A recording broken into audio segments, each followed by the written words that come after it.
There we go. We are live at long last. I hear you all saying out there. I know. But it's Sunday. And that means we're back with Warrior Mode. Not the best of starts to the show, but I can guarantee we are going to make up for that. And then some with today's special guest. Bill Bean is here. We've got Travis here. Bill, how are you doing? I'm doing great, brother.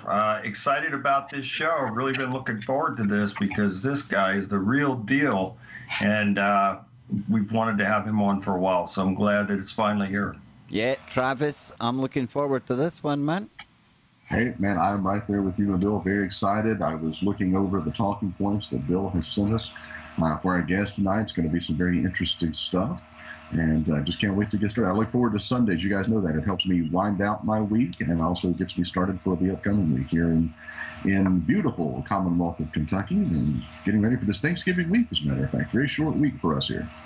Ah, good. I hope you have a good time. So, Bill, I'm going to come to you quickly. I had a disaster with Streamlabs before the show, as you guys know. So, I'm going to come to you because tonight you've brought on a good friend of yours, and I believe you've appeared on tonight's guest's own show. So, tell us who we're going to be talking to today.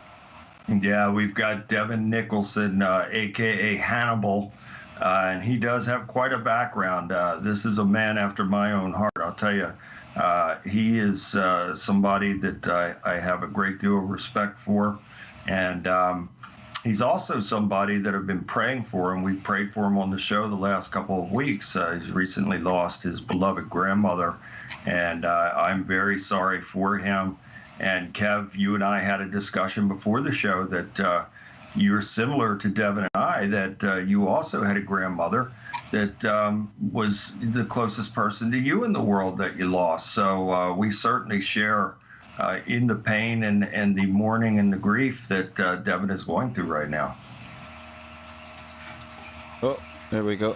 Yeah, my grandmother was very instrumental in my own kind of formative years, so I can empathize entirely. And of course, Bill, having read your book and knowing you well, I know just how it affected you too. So I imagine there's a lot of people out there that have been through it, and it's it's something you don't forget, that's for sure. But like you said to me, Bill, you know, someday you'll see them again. So yes, yeah, there you go. I believe it 1,000,000%, and I believe that all of us will see our beloved grandmothers again in God's heavenly kingdom. I believe it 1,000,000%, and I praise God for that. So I'll go on now with Devin's background, which is quite extensive. He's a professional wrestler and promoter in Canada. His promotion is called Great North Wrestling. He's a former IWA Puerto Rico Intercontinental Champion and two-time WWC Puerto Rican Tag Team champion with Black Pain. He has also had matches for WWE and had a contract offer with WWE and has wrestled for Impact Wrestling. He's wrestled internationally as a professional wrestler. And he's also, and this is very impressive as well, Devin is a former national champion in freestyle wrestling and Canadian Olympic qualification trial silver medalist in Greco-Roman wrestling. He has won the Canadian Open and the Ontario Championships in grappling, which is submission wrestling. He won a gold medal in the at the 2001 Junior National Championships in London, Ontario. A month later, he gained a spot on the Canadian Junior National Team after winning the national team trials in Vancouver, British Columbia. Devin also won the OFSAA Wrestling High School Championship in 2000 and 2001 and didn't even have a single point scored against him. That's impressive. He was named Amateur Wrestler of the Year by the city of Ottawa in 2001. He's a three-time Canadian champion in pro wrestling and is 3-0 in kickboxing, which also is impressive. Devin also has a very successful media endeavor, the Hannibal TV, is the most viewed pro wrestling YouTube channel based in Canada with 150 million video views. That is impressive. And I want to tell you, I watch his shows all the time. I watch his interviews. I think he's great. I think he has gets the best out of the great guests that he brings on. So the channel also includes MMA, boxing, UFO, paranormal, and celebrity interviews, and combat sports news updates. And I was on his show. I was privileged to be on with him, and was really impressed with him, and look forward to hopefully coming back on his show again. The Hannibal TV show airs Fridays at 6 p.m. on Zingo TV channel 250 in Canada, and it can be viewed internationally on the Zingo TV app. There was also a 2012 mini documentary about Devin called This Is Hannibal, which won 3 awards at the LA Movie Awards that year. He's had other Canadian TV documentaries made about him that aired on those national networks as well. And to top it all off, as if that isn't enough, he is an avid researcher in UFOs and the paranormal, and that's why he had me on his show. Talking about, exorcisms and UFO paranormal phenomena. So without further ado, we will introduce our great guest, Devin Nicholson, a.k.a. Hannibal. Hello. How's it going tonight, everybody? Very, very good, man. And it's great having him on, isn't it, Kev? Oh, really nice to meet you, man. Been looking forward to this one since Bill kind of brought that up. So yeah, I'm looking forward to it. Travis, you looking forward to this one? I'm excited. I really am. We were talking in the green room before this, about when we started. You and Bill have been doing the show, I think, probably about 6 months, Kev? 6, 7 months? Feels like that. Yeah. Yeah, and I came on about 3 months ago, and the guest roster just keeps getting better and better, and the topics get better and more engaging, and tonight is definitely going to be a show just like that. One thing I forgot to tell Bill for the introduction is I'm also the promoter for Great North Wrestling, which is the most popular wrestling promotion in Canada. I'm wearing a shirt for it right now, and I actually started my YouTube channel at the Hannibal TV, posting videos of Great North Wrestling matches, but as I'm sure we might get into, it's become more known for interviews than matches, although my highest viewed video on my channel has about 9 million views, and it is of a wrestling match. And anyone wondering what the OFSAA championships was that Bill mentioned, I actually won that twice, and the second time I won it, I didn't have points scored against me, as Bill mentioned. That's the equivalent of the state championships in the U.S. For high school wrestling. It stands for Ontario Secondary School Athletic Association Championship. So Ontario is the province, and it's the biggest and most populated province in Canada. So I was very proud of that accomplishment.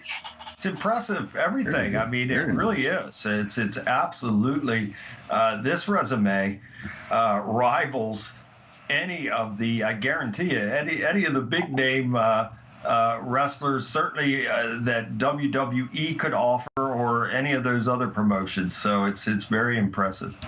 Well, unfortunately, but fortunately, I guess you could say now, I did kind of get blackballed from that company, which we might get into the reasons, but out of it, I've ended up becoming my own boss and having success on my own, and now I'm a full-time YouTuber, which I love because it's not just wrestling. As Bill mentioned, I'm very interested in UFOs, or UAPs as they like to call them now, and I have many UFO videos in the hundreds of thousands. My interview with Travis Walton, who was it's what the Fire in the Sky movie was about, the Hollywood movie. That one has about 600,000 or 700,000 views that I did last year, so only in a little over a year. And I'd like to get more interviews on that topic, but as you guys might know, some of the credible people are very elusive. I tell you what, dude, you can come on. I've got a show on radio during the week, and I usually put it onto YouTube as well. Me and you would get on very well. I was just going to say that, Kev. I knew that he was speaking your language there. Yeah, we can geek out on all that stuff, man. But like you say, I was talking about this on a stream earlier on, Devin. It would be the first topic I would look for on YouTube would be UFOs, but that was back in the day, maybe 10 years, 11 years ago. And now it's just, I don't even bother looking anymore because there's so many lunatics, fantasists, grifters, larpers, and then fake stuff out there that it's really hard to get the genuine stuff, you know. So it's good to get to people like Travis Walton. I mean, that story there alone, I mean, that's mind-blowing, right? And Paul Hellyer is another one I interviewed, who's a former Minister of National Defense here in Canada. That was one of my prize UFO-related interviews, has, I think, around 300,000 views. He is the highest-ranking government official in the world to be open about it. The first one that came out and said these things exist. But now, as we know, the U.S. government has actually admitted that UFOs exist, the Pentagon and the U.S. Navy.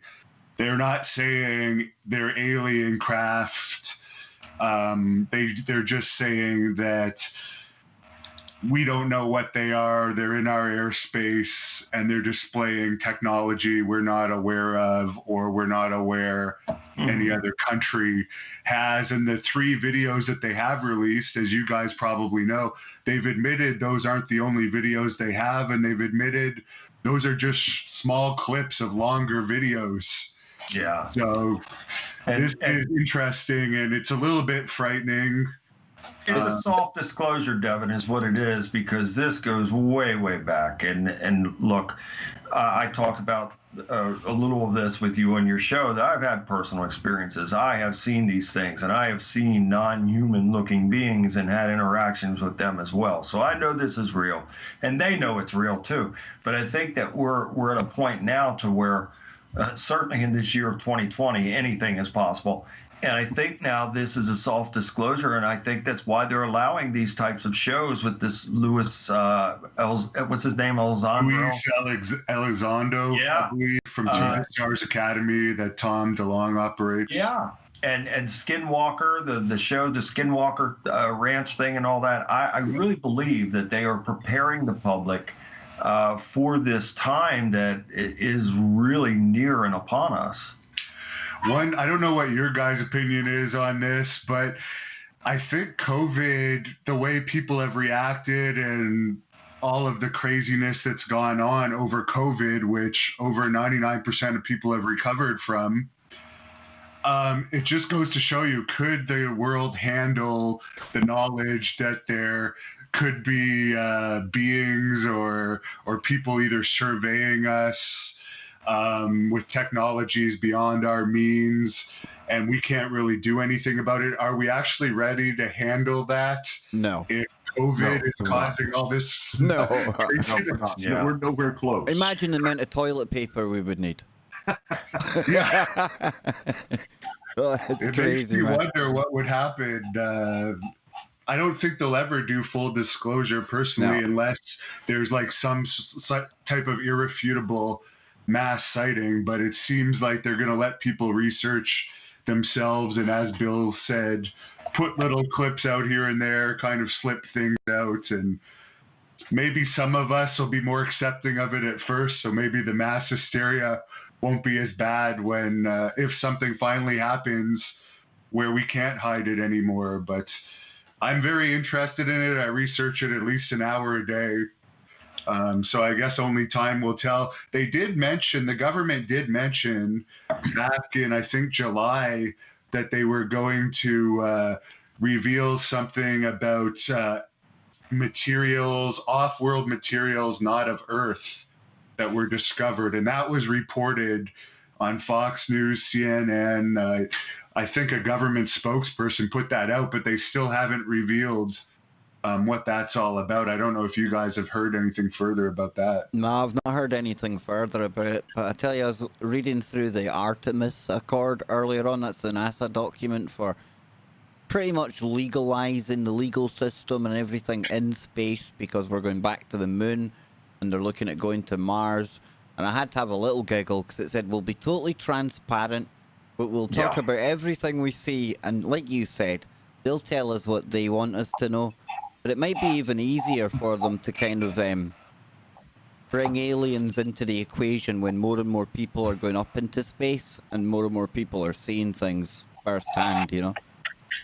You mentioned Mars, and Elon Musk is, of course, the guy that's. Don't get him started, Oh, I Devin. love Yeah, Elon well, Musk. he's creating that Mars program, but I'm just saying, like, I don't know if you guys heard this, but Musk said back this past summer that he believes aliens were the ones actually involved with the pyramid creation, and I found it funny that he got such a backlash for saying that, like he was a complete idiot. But this guy is one of the richest people in the world, actually developing a program to go into outer space. And the biggest people that were against him was the Egyptian government.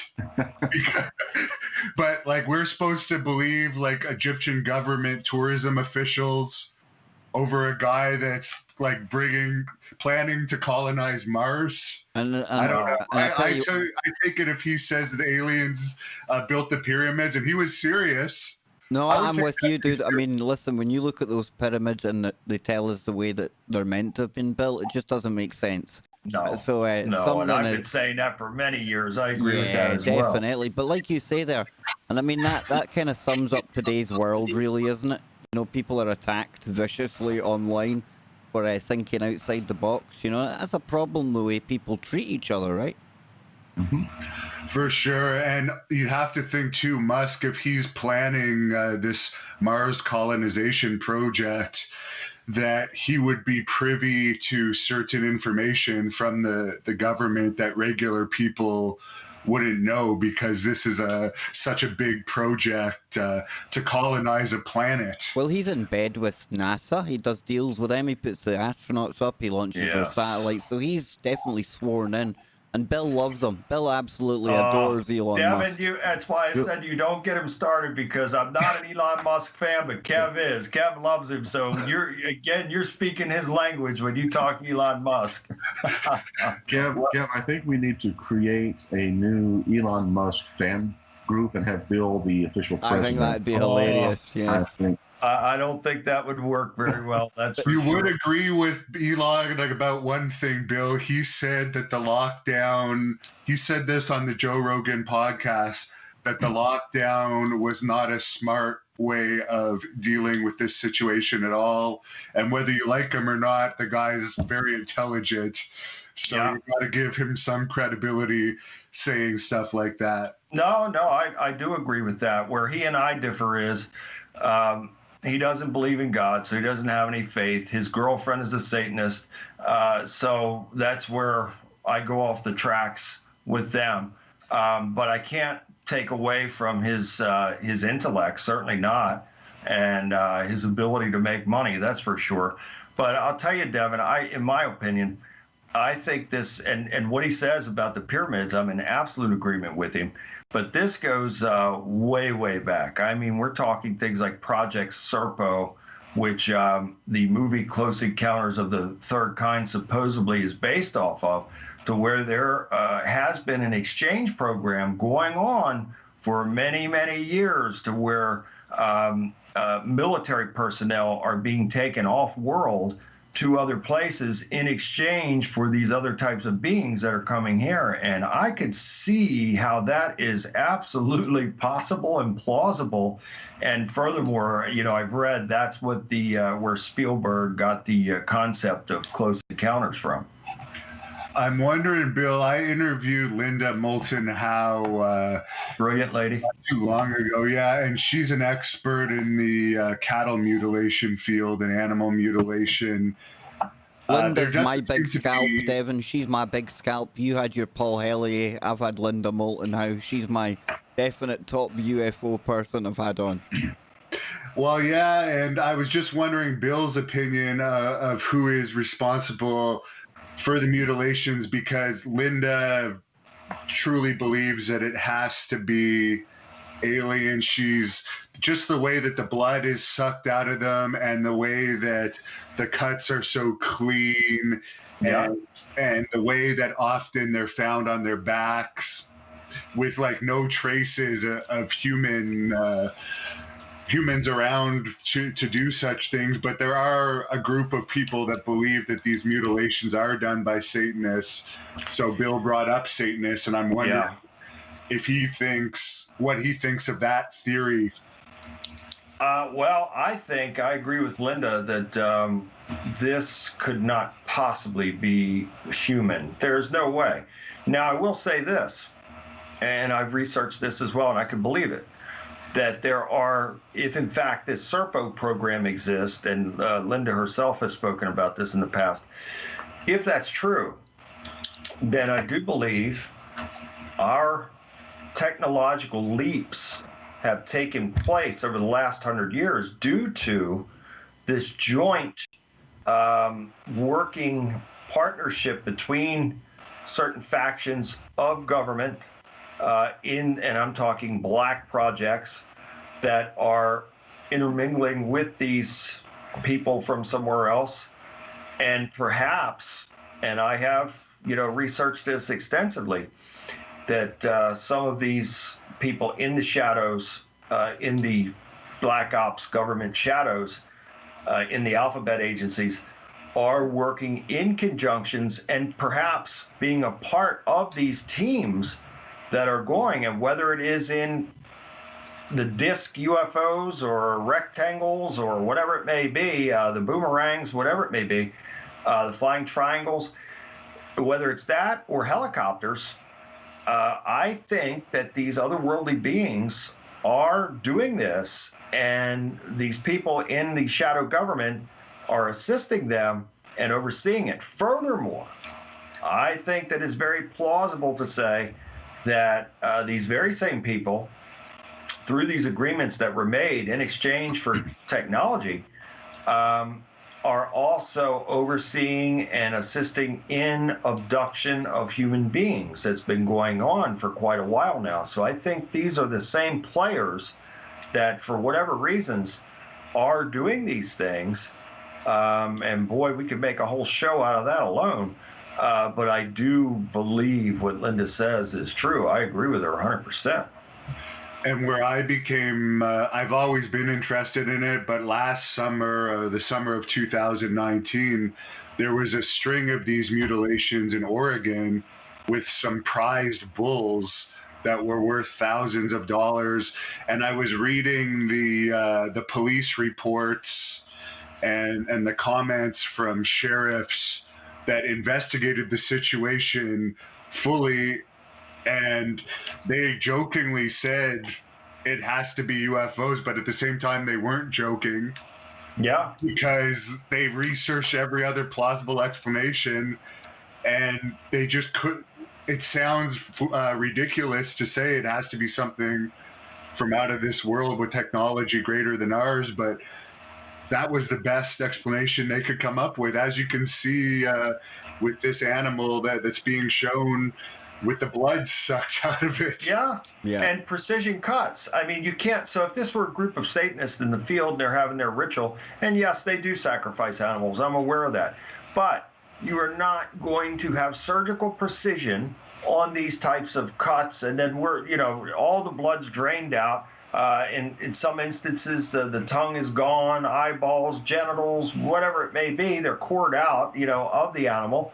No, I don't buy that for 1 second. I just don't believe that it is of human hand, not technology, not human technology that we know of anyway. Well, over in Europe, during the summer there was a spate of, it actually happened to horses this time.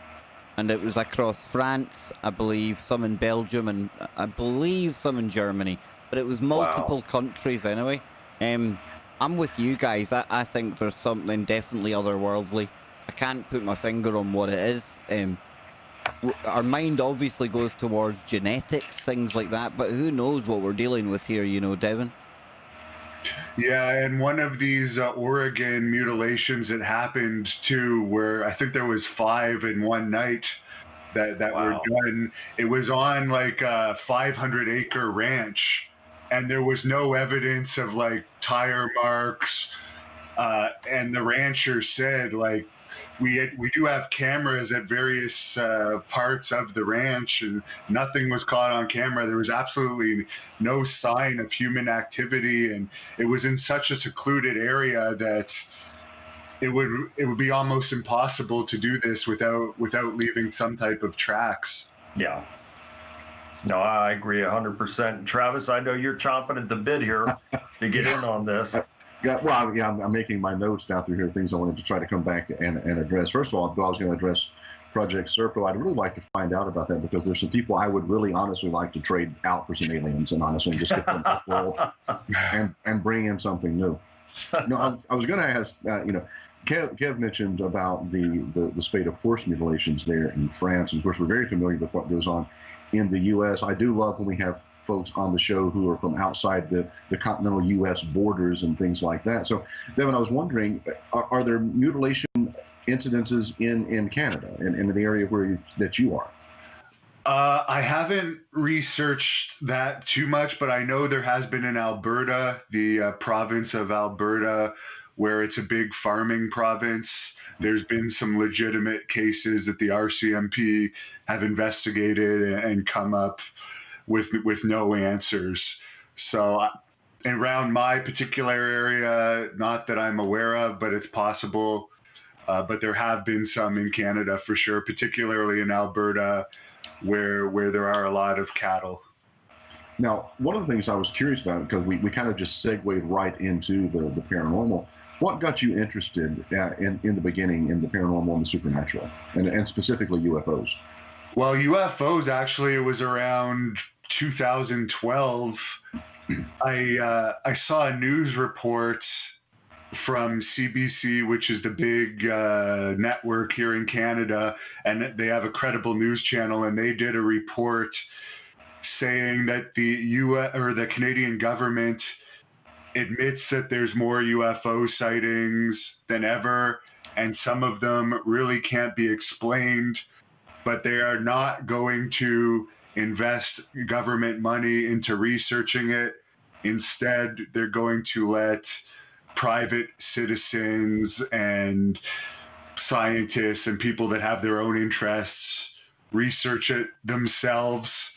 And I actually asked Paul Hellyer about that when I interviewed him, but that's what sparked my interest, because that in that news report, the government of Canada was basically saying, yes, there are unidentified flying objects in our sky, some that we really don't know what they are, but we're not going to research it.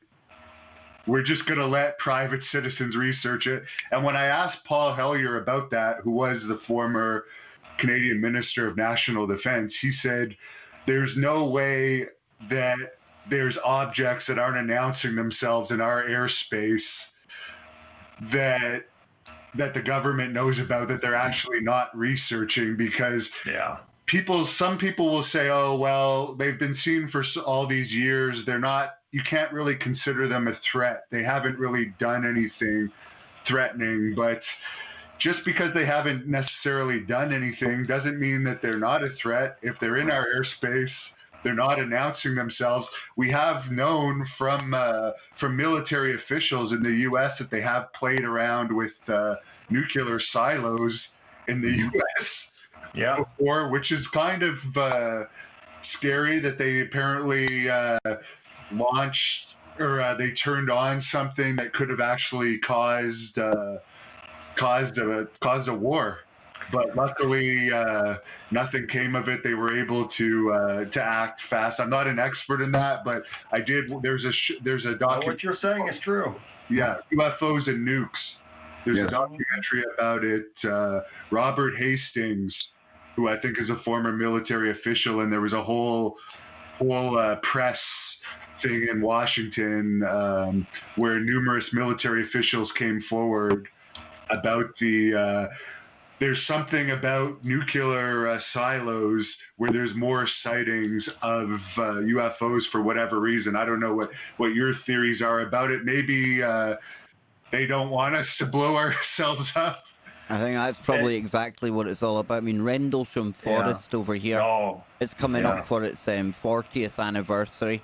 And at the time, because of the NATO kind of treaties, America were not meant to be storing nukes on British soil. And we had the big sighting there, and years later we found out that was where America was. It was a silo. It was all top secret, but the UFO, it came down, and I'm like you. I mean, sometimes I laugh, and it's almost like they look at us like children playing with matches. And they come down and kind of just stamp it all out, but maybe they use it for an energy source. I have no idea, agree, really. yeah, You know? that's another facet. I think that it is probably fueling a propulsion system, and so there are several factors in this, in my opinion. Yeah, and I mean, Travis, I mean, if they can travel through space and time, which means they're probably multi-dimensional craft, okay? I mean, maybe we don't even know the science that's involved in why they're going near nuclear sites, you know? Well, and I think, you know, the other problem is we are using a human perspective to try to grasp what is obviously a non-biological, non-human life form. Their thought process and what they do and why they do it may be so far off the norm of what we're thinking. I do find it interesting when you look at UFO sightings, you know, of course, they've been throughout history, but for the modern era, it did begin during World War II, a massive war and a massive aerial war. So, and the Foo Fighters there, and then, of course, you know, going back to the Roswell crash, again, the home of the 509th, which dropped the atomic bomb on Hiroshima. Again, there is this direct correlation between war and nuclear energy that we have all of a sudden been trying to harness as an evolving human race. And also for the threat part, I heard Luis Elizondo, who Bill brought up earlier, say that UFOs in our airspace is kind of like we wake up and there's footprints all over our house, nothing stolen, nobody hurt, but something has been there. We didn't ask it to come. We don't know what they did, but they intruded. So yeah, it's also it's ridiculous, you know, Devin, what the Canadian kind of government are saying about how they know about it, but they don't research it, because if it's unidentified, then you'd have to at least go up and check what it is, because it could be the enemy. It could be like Russia, it could be China, it could be anyone invading. So it's ridiculous to think that they don't even make that initial kind of contact to go and see what's happening, you know, just basic military. I think there's a lot more to that Men in Black movie that people would look at and say, you know, oh, that's a comedy and all, but there's actually some truth to, I believe there is like this big board on a wall where they know that certain ones are coming in from certain places. I just find it very hard to believe in today, especially with the technology that we have today, that these types of things could come into not only American airspace, but international airspace. And nobody's going to bat an eye, and they're not going to check this out or know what this is or where it's coming. I just find that hard to believe. Well, let's go back to what Devin said. I mean, the statement by the Canadian officials is that, yes, they are aware that there are aircraft in the airspace. They're just not going to invest money into researching it. They're leaving that up to the private individuals. Well, the unstated obvious fact there is they're not putting money into researching it because they already know what it is and who it is and why they're correct. Yeah, correct. And to go back to the mutilation thing for a second as well, I hate to say this, but you know, I've done extensive studies in it, and unfortunately I believe it's true. There are the rare cases to where there are human mutilations, and some of those took place in South America, Brazil and Argentina and other places, and very similar to the cattle, the humans also had the blood drained out and tongues missing, eyes and genitals and things of that nature. So it's rare compared to the cattle mutilations, but unfortunately, I not believe that enough, it does happen. Yeah, not rare enough. Correct. Yeah, it happens over here as well from time to time. And Kev, you know? think there's in America, I think there's 2,000 people a day that go missing. So I mean, that's a very large number. And then when you put that on the world scale, I wonder what that number is daily in our world of people that go missing. You know, Devin, like when you were a kid, when you were growing up, mean, were you open-minded then? Were you kind of like asking these kind of questions, or was it just that later moment in life that really made you kind of pause and think? Honestly, it was that news report that sparked my interest. I was never interested at all in UFOs. Paranormal, yes. I've always been interested in that from whenever I can remember. But Bill mentioned the Brazilian reservoir case for the human mutilation. Yeah. The scary part about that, it was similar, right? His anus was removed, I believe. Yeah. Blood was sucked out. And he actually died when they did the autopsy from pain. Whoa. So he actually died from the pain of having this done to him while he was still alive. It's horrible. So that's absolutely horrible. Did you watch the recent series about Skinwalker Ranch, Devon, with the mutilation that they may be prevented from taking place on the ranch? The most recent thing I've seen about that is the movie that was released that George Knapp was involved with. I forget the guy's name, but they also appeared on Joe Rogan together. He's also done a movie about his name isn't coming to me. Yeah, but I know the guy you mean. No, it's not. It's the filmmaker. I see. Okay. I know the guy you mean. I can't remember his name either. I'll look it up right now. Because he made the film with the guy from Area 51 as well. His name's escaping me now. Bob Lazar, yeah. Bob Lazar, okay. Yeah, he made that film as well. Yeah, let me look up his name. Yeah, how rude of us. We enjoy his work, but I can't remember his name.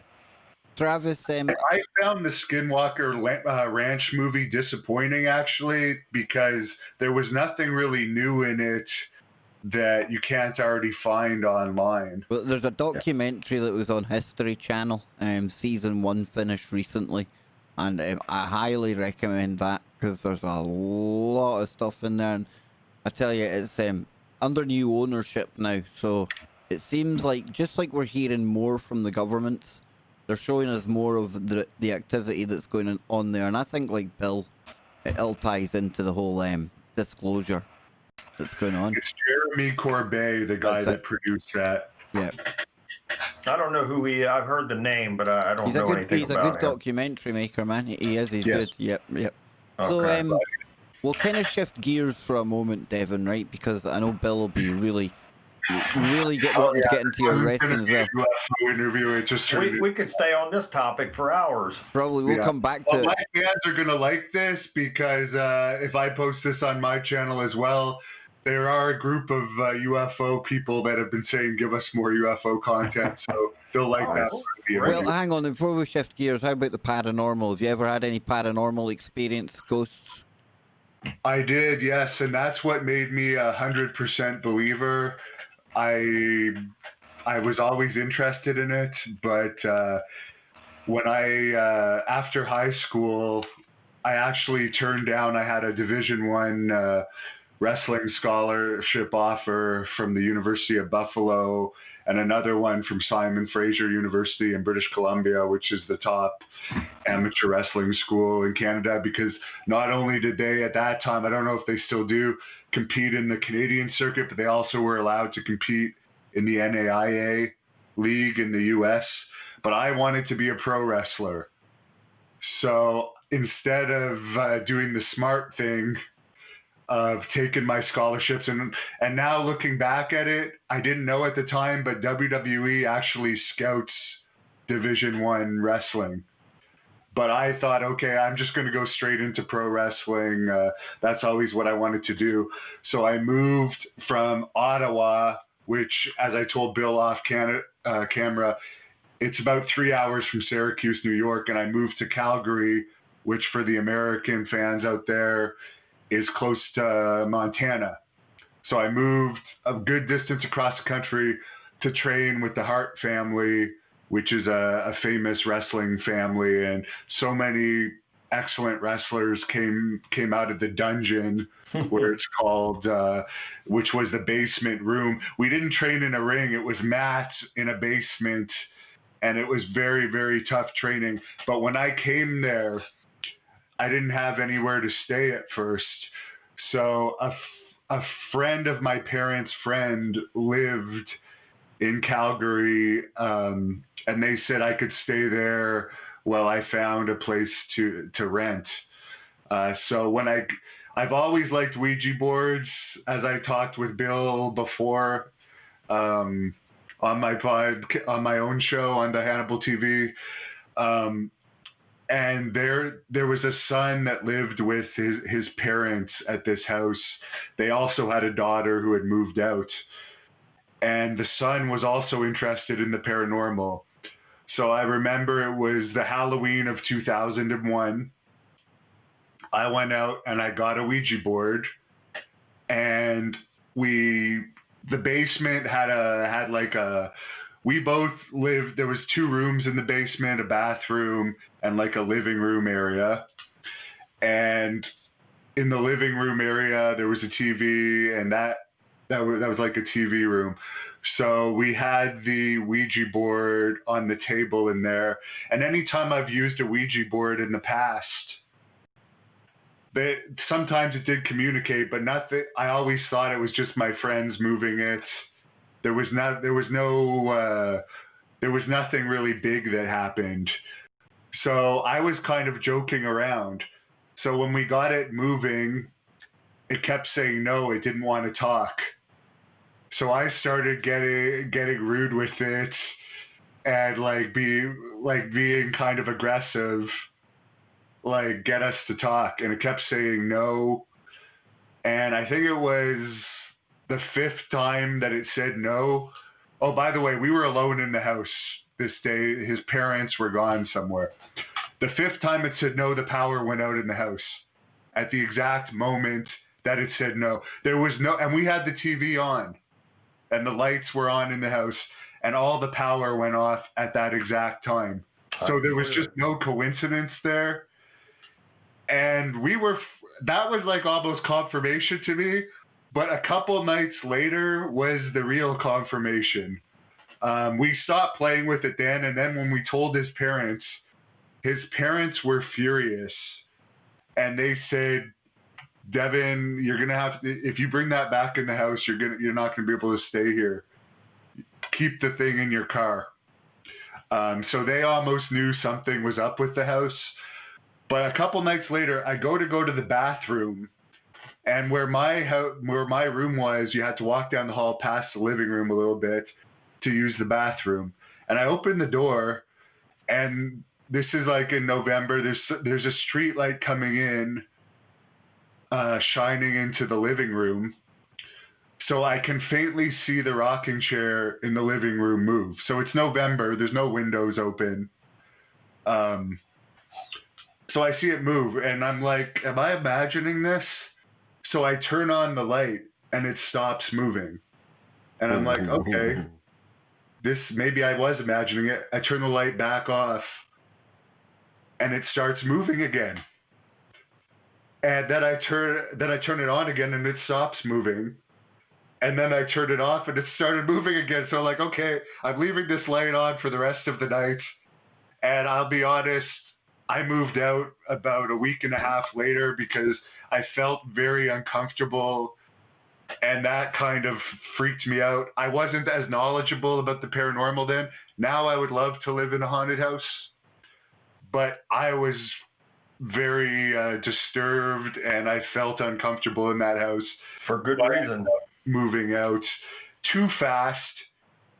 In a place I couldn't afford. So ultimately I had to come back to my parents for about a year. And during that year, I trained with Jacques Rougeau, who was the Mountie in WWE, while I saved up more money, and then came back and trained another 2 years in Calgary. And I was wrestling at those times too. But that was the incident, the only paranormal experience I've had. But there's no way that rocking chair could have moved by anything but a spirit.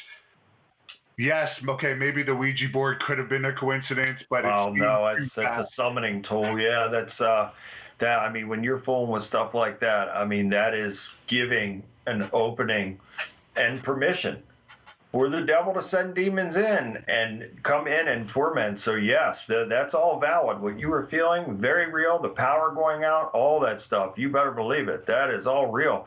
And I'd have to say you've had a recent supernatural, I would say supernatural divine experience at your grandmother's funeral. You sent those photographs to me, and I do believe that, in my opinion, I believe that it was angels around you and your grandmother as well, just giving you comfort and confirmation that she's okay and she's with you and she's comforting you. Again, I believe that 1,000,000%. And if anyone wants to look at those pictures, what Bill is talking about is at my grandmother's burial, we took about 60 pictures, and about 8 of those pictures, there was orbs around me. And in 2 of the pictures, the orbs were green. And her last name was Greenwell because she was on my mother's side of the family. Wow. Yeah. So Orbs that are is amazing. unusual. Yeah, big time, man. That's awesome. Confirmation, yes. And I pray, Devin, that every time you look at those photographs, you'll have comfort in knowing that your grandmother actually was there with those angels, giving you that level of comfort and confirmation. So it makes me feel good, and it did when I looked at the pictures, that it gave me a good feeling in knowing that I truly believe that it was divine and it was her way of just letting you know that she was there with you. And I actually went back there and I took more pictures just by myself at night. And I was hoping that I would get some more orbs or anything, but I didn't. So Yeah. on that particular day, that happened for whatever reason, and it was comforting because you told me that, and I actually sent the pictures to 2 paranormal investigators, and they both said that it was very unusual and to have the green orbs in particular in those 2 pictures, that was even more unusual. So that was I don't even really want to talk about it because I was so devastated over her loss. But at least, and I had as I was telling you off camera, I didn't really have a good experience at the funeral either. Yeah. Due to, I won't even get into it, but Yeah. to see those pictures after, it made me not regret going. I pray that you will always have a good feeling when you look at them and have comfort in knowing that you really did have that level of confirmation. And as I have said to you previously, I really believe that the day will come, and I'm certainly praying it for you, that you will have a wonderful dream of your grandmother that will be so real. It's like she's coming to visit you in the dream, and you'll have more instances of confirmation, because I don't pretend to know all the answers, but I do believe that God does allow our loved ones to come back and check in with us and on us from time to time. So I fully believe that that will be the case with you as well. And Travis, I know you're chomping at the bit again, so I'll shut up and let you ask Devin some questions. No, I always enjoy watching you and Kev turn into fanboys. Come on, man. What's I'll your say turn one now? more thing about the paranormal, though, before Travis jumps in. It's that I also want to do more investigations on my channel. I rented a haunted house, an alleged haunted house, for 3 days back in January, hoping to experience something, but I didn't. But I did a little video about it. Hannibal investigates Tucker House. People can look that up on the internet. COVID has a lot of these haunted houses you can rent off closed right now. I've tried to rent more of these historical houses, but I really want some experiences like Bill has had. I know Bill's run into some pretty evil spirits, but just for some confirmation for me that there is something after life, I would really want that. I'm not that religious. I'm a spiritual person, but I would really like some, even if it's an evil being. I don't want that for you. Confirmation. No way. I bind and rebuke that. You don't want that. And you know what happens is, in the evil stuff, and Travis, I promise I'll shut up. And No, dude, this is your when show. when it comes to evil stuff, Devin, you won't see it coming. It will not come to you and say, here I am. I'm going to disrupt your life or torment you or cause you ruin. These things operate in the shadows. So you may not think that you've had an experience, and then all of a sudden you start to feel a presence, and then things start to go wrong in your life. And that is a demon that is at work. And so I pray against that, because I want you to have that type of experience. I don't want anybody to have that experience. And so in doing the work that I do, I deal with this stuff just about every day. And so I know how the devil and his demons work, and their mission is to kill, rob, and destroy. And they do it all covertly. So it is divide and conquer tactics, and it's bully tactics as well, because what they try to do is get the person into fear. So if they could get the person through confusion, and it might be a series of events that may take place, and the person's going, wow, what is this? What's going on here? And then the confusion leads to fear. And once fear manifests, oh man, they're like sharks. They see the blood in the water and they go for it, and they feed off of that. So, and furthermore, when a person, and I've come across this many times when people were fully possessed, when a person is in that level of fear, the trauma is off the charts, then secretions of blood, and it's called adrenochrome. These secretions will come out through the adrenal glands and the pineal gland, and demons, they love it. They eat it like candy, and they will not leave until someone like me, God working through me. It's not that I'm anything. It's just that God works through me to help people. It won't leave until someone like me comes along to get rid of it. They just absolutely, and then the person, it's like they've got the black cloud over their head. Nothing goes right. There's always a problem, a situation, a drama, and never an answer. And they find that they're just in this endless storm of one terrible thing after another. And the whole time it has been a demonic attack that has been launched against them in the shadows. So I pray for you that you never experience anything like that. I pray that you experience God's angels surrounding you and having divine supernatural experiences. That would be great, but I don't want the evil for you, that's for sure.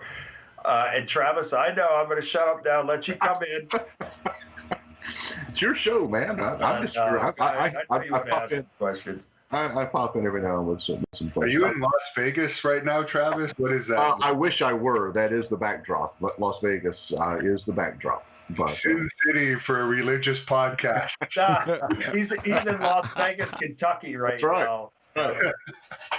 I'm waiting for Bill to take one of those guitars out and start playing us a tune. I'm going to send you a clip. I'll send you a clip of me playing a little bit. He's good. And I will say this, I have had, and Bill knows, some experiences with paranormal. I don't consider myself a paranormal investigator as much as I am interested in the paranormal and researching.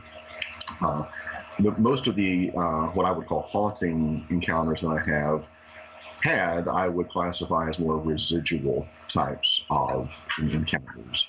One location in particular, which Bill is familiar with, when I was working on the documentary film about the Mothman sightings in Point Pleasant, we spent a lot of time in a place called Lake and State Mental Hospital, which is no longer there.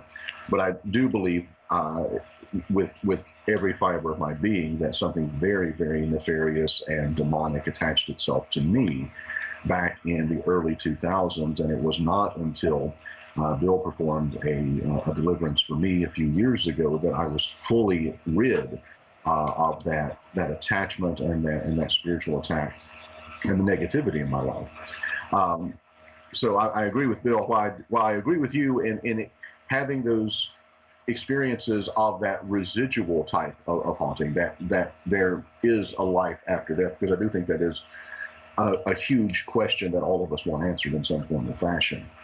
The demonic side is something, and it was one of those things for us. We stumbled on it. We didn't know what we were getting into. We didn't know the backstory on the property. We didn't know anything about it. We were very open and very susceptible to those types of attacks. Now, having said that, I want to go back real quickly and do two things, and I know we want to probably talk about other things besides the paranormal, although I do love this topic. Your interview with Travis Walton, when you did that interview, I've seen several interviews with him. I've never had the opportunity to interview him.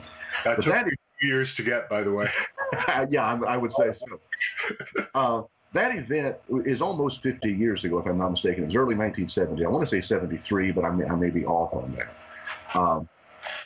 But every interview that I've seen with him, he's never changed his story one single time on what transpired. But my question is from a psychological, almost PTSD standpoint, how did he handle talking about it now as he was going back and reliving it and retelling the story? He's still uncomfortable talking about it. Still uncomfortable. And I'll explain to you, he's a strange guy. He's a very strange guy. As I mentioned, I've never actually told this story, so I'll tell it now. I was very, very, very mad at him that day because, as I said, I worked on this for 2 years. I had interviews in Phoenix, and then I was driving to where Travis is right now, Las Vegas, to cover a convention called the Cauliflower Alley Club Wrestling Convention for the Hannibal TV. So Travis is in Snowflake, Arizona, which is a bit of a detour when you're driving from Phoenix to Vegas up in the mountains, really out in the middle of nowhere. And he said he would do the interview with me if I went to his town. And then he told me to rent these specific cabins where Muhammad Ali once had a training camp. So they weren't cheap. They were more expensive than a hotel room. Well, first of all, it's kind of cool. That whole town, there's alien statues everywhere. The town has really embraced the whole Travis Walton story.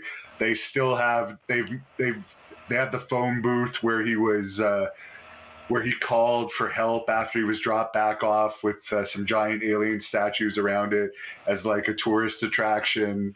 And it is the actual phone booth. But we made all the arrangements. I booked this cabin and everything.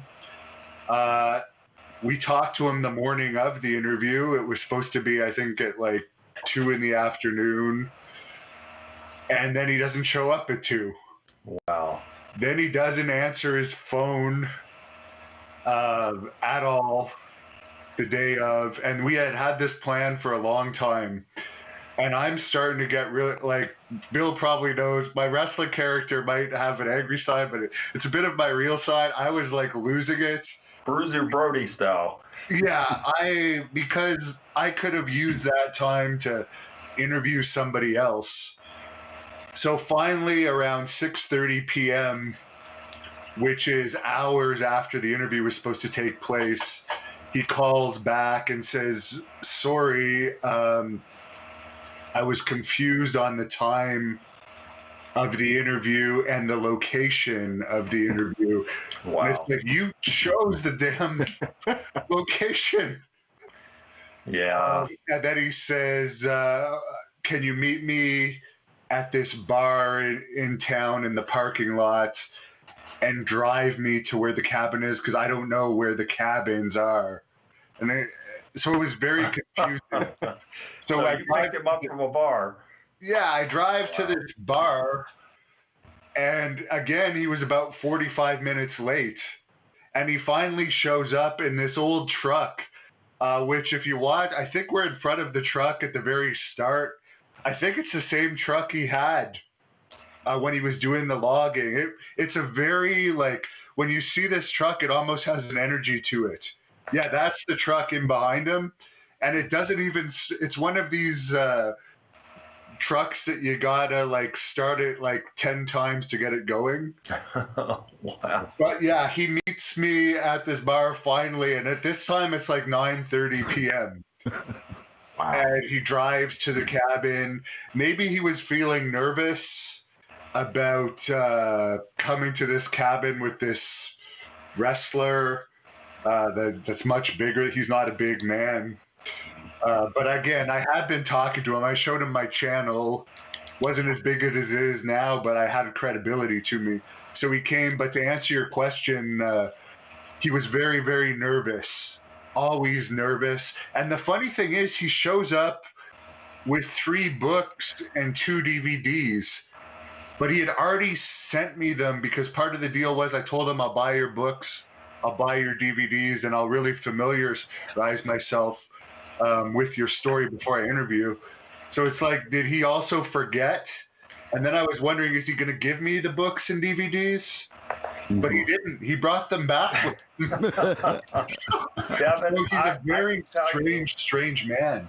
And I agree with that. I made an appearance with him in Gettysburg, Pennsylvania, at the Phenomenology. I think it was in 2015, somewhere around there.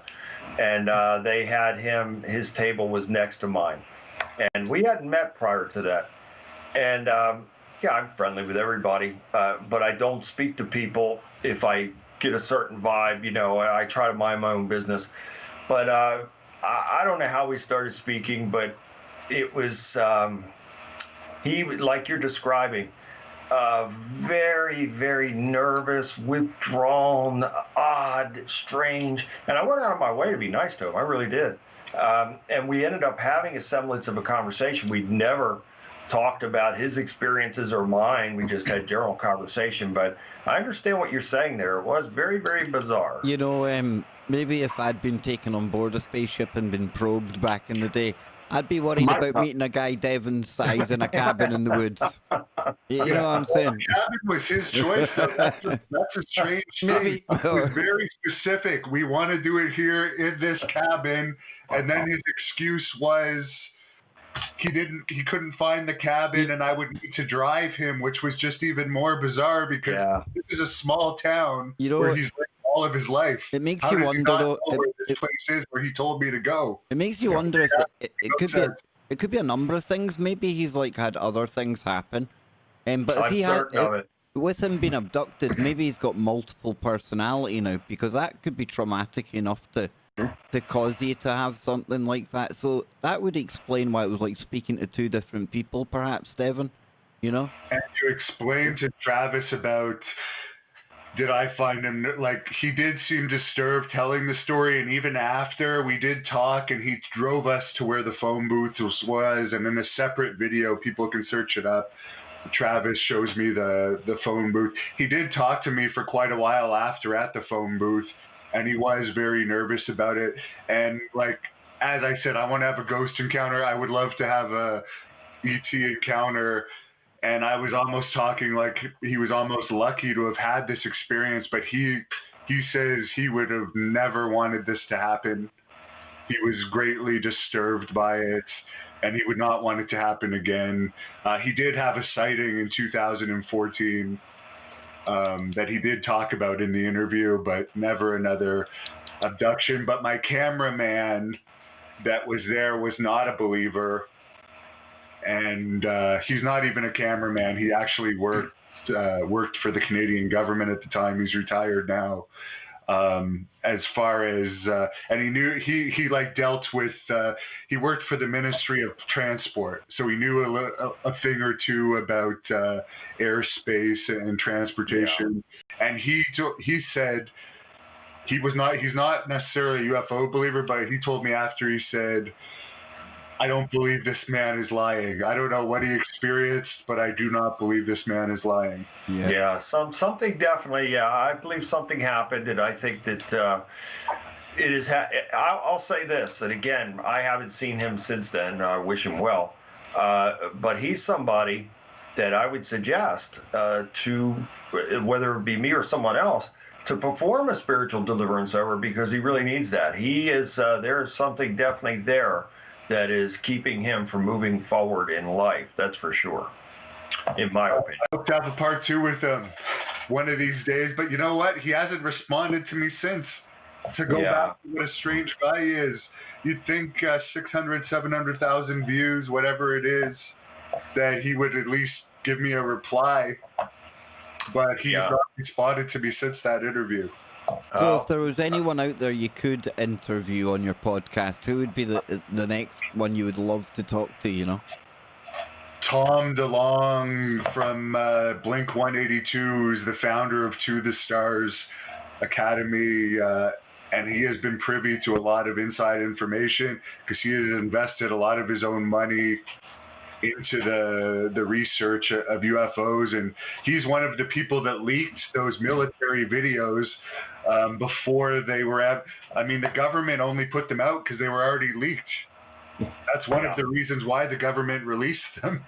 But Tom knows more than a lot of people.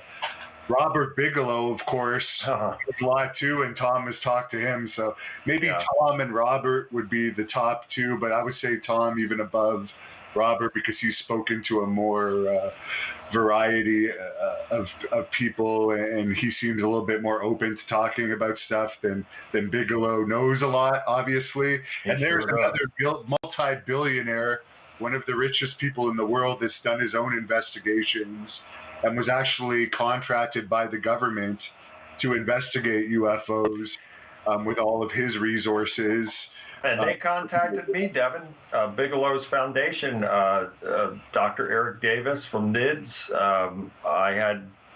They were investigating my case. They were a part of the things that were taking place for quite a while. So yeah, when you say Robert Bigelow, that resonates with me. He had Skinwalker Ranch for years too.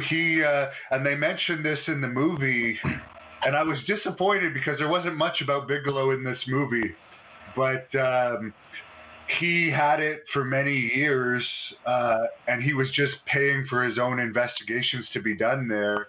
And many people were saying that the reason he ultimately sold it was because he found the answers he was looking for. But he hasn't really released his answers publicly. They had teased that in that movie, some of these answers would be answered, but there's not much in the way of answers. Devin, you must watch this new TV show, the Hunt for Skinwalker, the Curse of Skinwalker on History. Curse of Skinwalker. Yeah, you're gonna love it, Devin. You really will. Travis, you've seen that, right? I have. I mean, that is sensational, is it not? And I mean, that's jam-packed with things they catch on camera. They've got Linda Moulton Howe in it. And the new owner, the new guy, what's his name? Brandon Fugel. That's it, yeah. Very, very optimistic about what we're going to find out from there. I mean, What's they've your theory on that, guys? Like, what is that? For people that don't know, we'll let one of you explain it because Travis, I'm not an expert. I'm only an amateur researcher into Skinwalker. But for people that are maybe watching this and don't know about Skinwalker, maybe one of you guys could explain briefly what it is that goes on in that hot spot, and maybe Bill or Travis could give us your theories on what exactly you guys think is happening there. Go ahead, Travis. Well, I mean, Skinwalker Ranch is a piece of property in Utah. Has a very long history of supernatural occurrences, dating back to, of course, Native Americans. Of course, the term Skinwalker referring to a particular type of spiritual manifestation in Native American mythology. Shapeshifter. Mm-hmm. Lots of UFO sightings, cattle mutilations, portals, people being able to see into what appears to be other dimensions, other worlds, hauntings, just a lot of bizarre occurrences. Demonic activity. Beams of light, shafts of light in the middle of the desert, just shining in the middle of the night. And what's really interesting about this TV show, Devin, is they brought in an aerospace engineer, an aerospace aeronautic engineer from University of Alabama. I think his name is Travis also, but I think he's from University of Alabama. Travis, what? No. What? I was about to say Travis Not Walton. Travis. No, not that one. I can't think of his A name. lot of Travises today. A lot of Travises today. Yeah. And they set up cameras throughout the property. They send up weather balloons with aeronautical measuring devices, recording, video, and they capture a lot of what appears to be legitimate activity during this TV series. UFOs in the sky. They capture one instance, and Kev was talking about it, of a possible cattle mutilation in the works. And in the upper quadrant of the screen, you actually see a disc-shaped dark object hovering above this animal as it begins to spasm and go into these convulsions and then hit the ground. I said beams of light out of nowhere. I was trying to think, there were a lot of other things they captured in the first season. And again, things that are under the ground. Yes. And, I fully believe that there is some type of facility under the ground there. I mean, and look at the again, is it a joint thing? I don't know. But and Kev, I see you got Travis up there. What's his last name? Travis Taylor. This That is is the it, gentleman in the Travis middle. Taylor, But look yeah. at the level of kind of science they're putting into this, Devin. It's really, really, it's top-notch stuff, brother. It is. I'll have to look it up. I don't know if we get it here in Canada, but maybe they'll be somewhere online to watch. Hypothetically, you could use a VPN, and they just pretend you're in America with your IP address and get it on the History Channel website. Hypothetically, of course, He's not encouraging it. He's just tossing it out there. as Yes, possible. exactly. Just an afterthought. But Travis, I think you still had one more question because that was good. That Travis Walton though, because that's one of my favorite UFO stories. I must admit. Well, mine too, and it speaks volumes because I mentioned this, in our shows when I was interviewing the eyewitnesses of the Mothman sighting, which took place in the late '60s.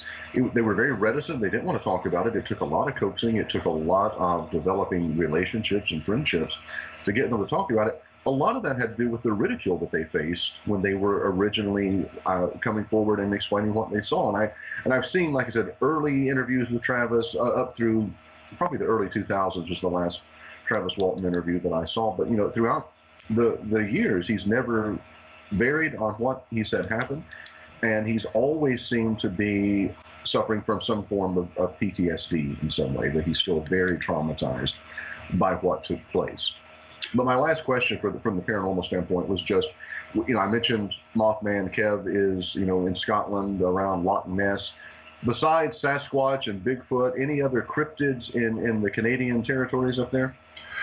Oh yes, I mean there's lots. I was more when I was young, from like 4 years old. I was most interested in the sea monsters, and I still am to a certain extent. But I'm now most interested in UFOs because those are the things that could actually change the world. Yeah. There's Ogopogo, of course, in the Okanagan Lake.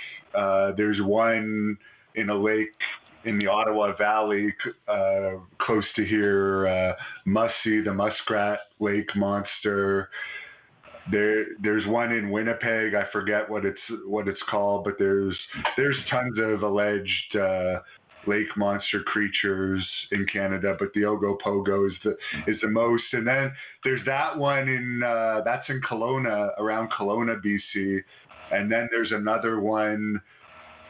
There's Vancouver. Then there's Vancouver Island, which is off the coast of Vancouver.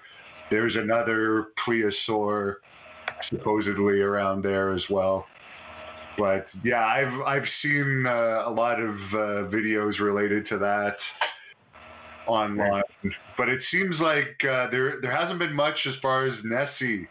I think where my first I actually have relatives in Scotland, and when I was young, we visited. It's funny because I visited when I was a baby. The oldest I was like 6 when I visited there. And then, like, by the time I was 10, I was extremely interested in the Loch Ness Monster, but they never took me back. By the time I was actually interested in it. But you're talking Kev's language again, Devin. You're right up his alley again there. I was brought up the first 17 years of life in Fort Augustus, and that's right on the mouth of Loch Ness. So growing up with it, you kind of become used to it. And now that I'm older and I look back, I'm really lucky to have grown up where I did, but I've never seen it myself. Having said that though, my mum, she's seen it once, told that story many a time on here. And it was more not your traditional kind of hump and long neck, more like just a big mass, and it just kind of sunk down. But there's been so many stories and things, but recently, not one but 2 really decent sonar returns because of new technology.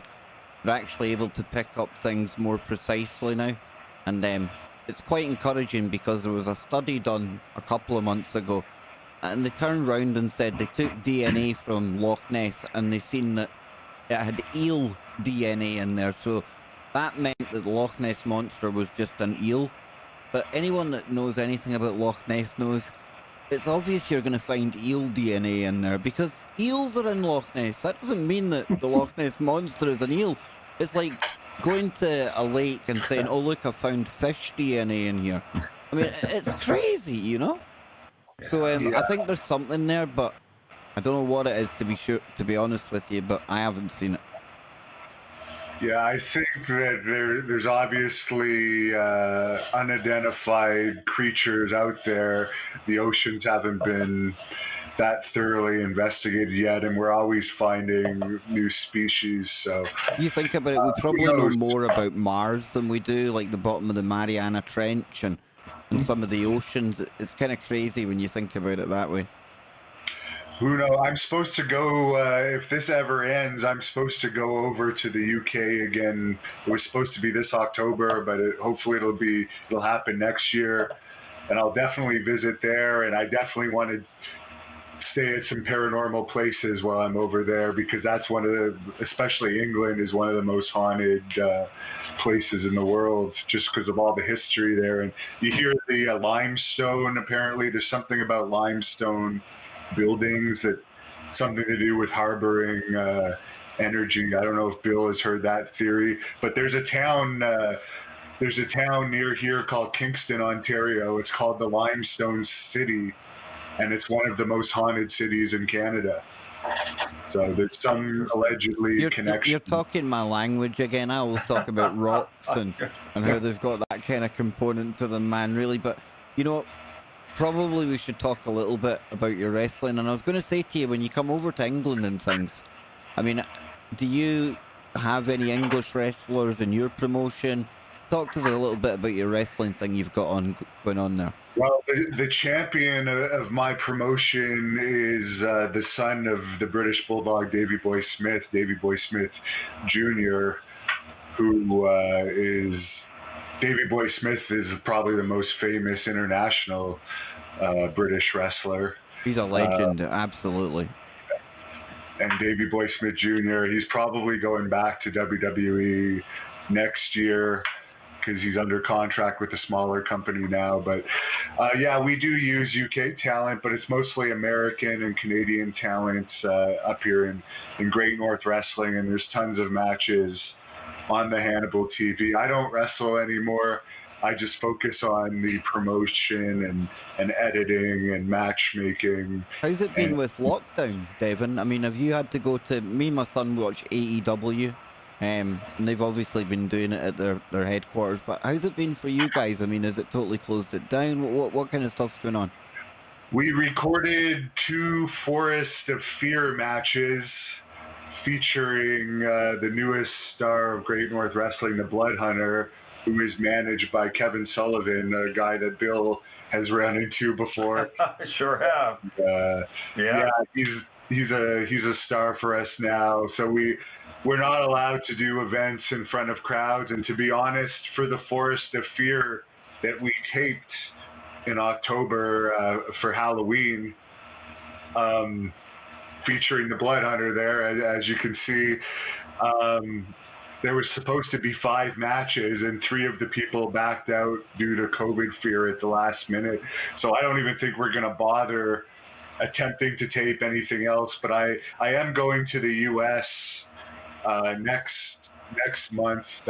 I'll be in Texas December 12th for the SWE Fury show outside of Dallas in Gainesville, Texas. And I'll be in Florida December 19th for a company called NAWA in Daytona Beach. The Blood Hunter will be on those shows, but I'm also doing like a footage exchange agreement with both of those companies where we've already started to air interviews and match videos on my channel from those companies, because I can't create my own content. Yeah. I may as well work with companies in states where they are allowing events. And there is social distancing, but in Florida and Texas, you can have small crowds, which is better than no crowds, of course. Yeah, because notice them start to come back in AEW, and you're right, it's far better, even though it's not as many fans, but the atmosphere is all part of it. And, you know, WWE, it's synonymous with wrestling, right? And Bill talked us through some of your earlier wrestling career. Was it always an intention to end up at the WWE? It was, but that's changed over the years because I was a fan of WWE back when Bill was like, it used to be Saturday morning wrestling, as Bill talked to me about watching with your grandma or whatever. Then you'd go out to play for the afternoon. Then they'd always have something else at 5 or 6 p.m. that you'd watch before dinner. And that was the wrestling that I liked when I was a kid, with the larger than life characters. Now, in the gang. Yeah, exactly. Now a lot of wrestlers look actually in worse shape than your average people, or they're small, and they just look like they're going through choreographed stunts, which basically is what they're doing. And I'm just not that interested in wrestling anymore. I still like doing the interviews with the old wrestlers and working with some companies that do the more old school style, and we try to do the old school style in Great North Wrestling, but that's why I'm expanding. I cover mixed martial arts. I've interviewed many UFC Hall of Famers, former champions like Ken Shamrock, Dan Severn, Bas Rutten, Tank Abbott, Tito Ortiz. The list goes on and on about the MMA guys. Boxing, I've expanded it into, as well as UFO and paranormal. And UFO, if I had my choice, if I could make a living off of it, I would just trust me. You can. Trust me, you can. I'm trying it. You can't. It's not. Don't do it, man. Don't do it. Stick to what you've got. Yeah. Yeah. But no, I'm not. That was my goal, honestly. From the time I was always a wrestling fan because my mother was a babysitter, and when I was a baby, she wanted to stay home with me. So at first she only had one kid that she watched, and he was about 4 or 5 years older than me. And he was a huge wrestling fan. So basically, as I was developing as a kid, this kid became like my closest friend, and he was implanting wrestling into my brain.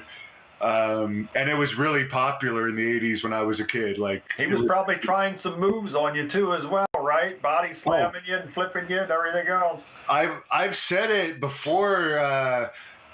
In those days, wrestling was so popular, and there wasn't really that much computer stuff, or video games weren't what they were today. All the kids would get together in the neighborhood, and they would be wrestlers, and we would all wrestle, but it would be amateur wrestling, really, but we would all be WWE characters. But I think that actually helped me when I got into amateur wrestling, become a good amateur wrestler, because when I was a kid, I was amateur wrestling with my friends all the time. Me too, Devin. As you're saying this, I'm having the flashbacks in my mind. Yeah, I understand it. But yeah, no, so I always wanted to do it. That's why I turned down the scholarships after high school and wanted to focus on becoming a pro wrestler. I learned my craft in Calgary and also with the Mountie Jacques Rougeau, as I talked earlier. Went to camps all over the place to learn from more legends like the Harley Races of the world and other stars that I trained with. Wrestled in Puerto Rico full-time for 4 years, wrestled in England, had many WWE tryouts, had matches for WWE. Finally, I got signed in 2009 after 8 years of paying my dues, never really making any money, just scraping by, sacrificing. And then when I got the contract, I ended up failing the pre-contract medical for hepatitis C, which it turns out, I didn't even know I had it at the time, was due to a wrestler who's in the WWE Hall of Fame named Abdullah the Butcher. He cut me in a match with a blade that he had cut himself with, and this was proven in court in both Canada and the US.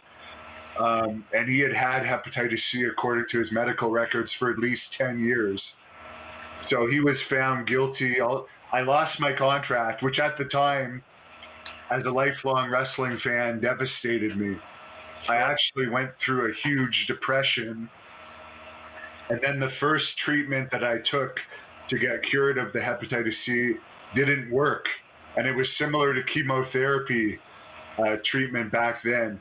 So when that didn't work, I was even more devastated and like actually suicidal, I would say. I may have not have actually tried to kill myself, as in do an intentional overdose or shoot myself. But in those years, I behaved in a lot of ways where I easily could have died, and I just didn't care. Yeah, living on the edge. Yeah, and ultimately, I met somebody when I was hopeless, because when the first treatment failed, my doctor said, well, it's going to be 6 years before a better treatment comes out, because they didn't want to put me on a new treatment. They thought that it wouldn't work. And then I was thinking to myself, 6 years, that's my whole career done. So at this point, I was a personal trainer, and one of the women I was training, her husband had gone to medical school and law school. And he basically told me, at this point, I wasn't public about having hepatitis C because I was ashamed of it, like a lot of people are, because it's associated, even though people could get it if they had a blood transfusion before 1990, infected tattoo needle, infected piercing instrument. If you're in a fight, somebody bleeds on you or whatever. I mean, you know, exactly. And I was ashamed of it, but this guy suggested, he said, you're depressed. He knew I was depressed. He said, your life does suck right now. He said, what harm is it going to do? And nobody even knew that I had a contract and lost it at that point. So I was just basically a failed wrestler with a disease that could potentially kill me. And I was miserable. And he basically said, why don't you just go public about it? Because maybe somebody will come out of the woodwork and help you. So I did go public about it. And in that process, I met superstar Billy Graham, who's a WWE Hall of Famer, former world champion, who also had Hep C. And he believes he caught it from wrestling, although with him it wasn't proven in court. And at this time, I had started the legal process against Abdullah the Butcher, because one thing I had in this case with him was I had it on tape. He cut me after cutting himself. And it is proven that sharing razor blades is a way of actually catching Hep C, because you're putting your blood directly in another person's body. It's just like sharing a needle. Yeah. It started the legal process, but I was actually also having problems funding it and getting, at this point, he wasn't even giving me his medical records. So I put out like a mini documentary about my situation. And out of it, I became friends with Billy Graham, and he got me hooked up with his hepatitis C doctor in Phoenix, who was one of the leading Hep C specialists. Dr.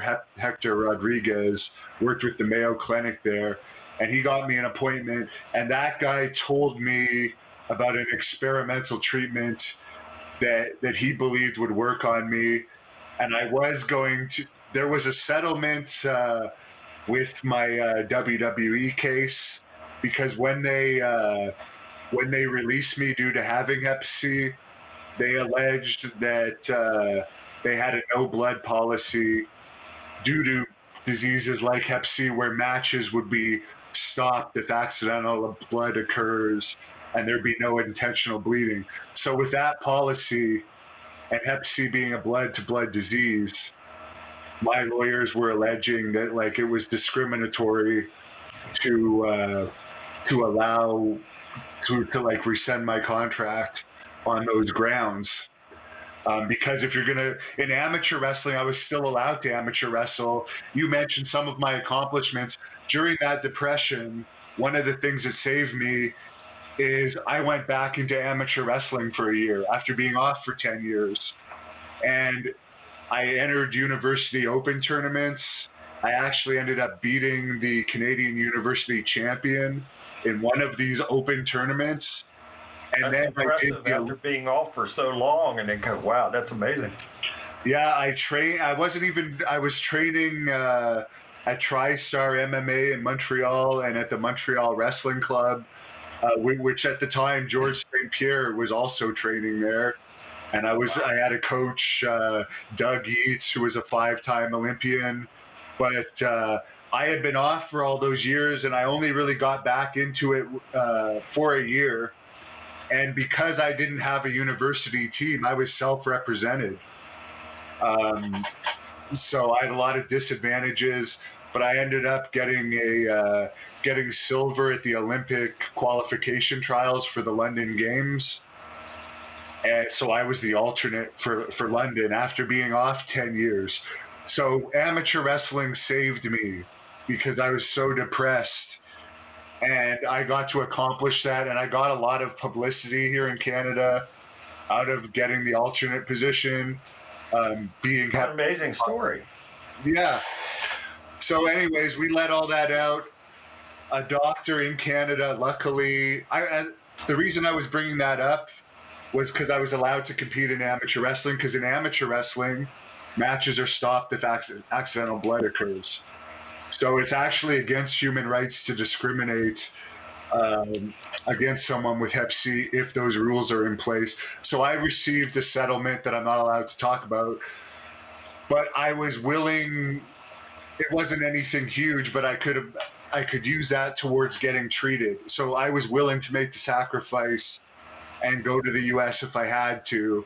But ultimately, I found a second opinion doctor here in Canada that said, you can take it here in Canada, but because it's experimental, it will not be covered by the Canadian healthcare system. So you'll have to pay for the medication, which ended up costing about 80 grand. Wow. Yeah. Plus, I had to be off work for 36 weeks. In that time, I was actually wrongfully terminated from my real job while I was off work, which I later had to go into a 4-year arbitration about. I ended up getting my job back and 25 grand in back pay because I did get another job in between and they subtracted that. But during that treatment, the treatment had horrible side effects, bug under the skin type itching, insomnia. It was the worst period in my life. My grandmother helped me through that, visiting her. So that brings back good memories of her, but it was horrible. Absolutely. My partner helped me through that. So I really appreciate. And also because I was public about it, I had support. I was doing updates. I had a hepatitis C channel that I was doing updates on, and I had other patients supporting me, and I ultimately got cured. I was declared cured in December 2013. Praise God. I never got another WWE tryout. In 2016, I was recommended for a tryout by Gerald Briscoe and Jim Ross. Gerald Briscoe is an agent and WWE Hall of Famer who discovered Brock Lesnar.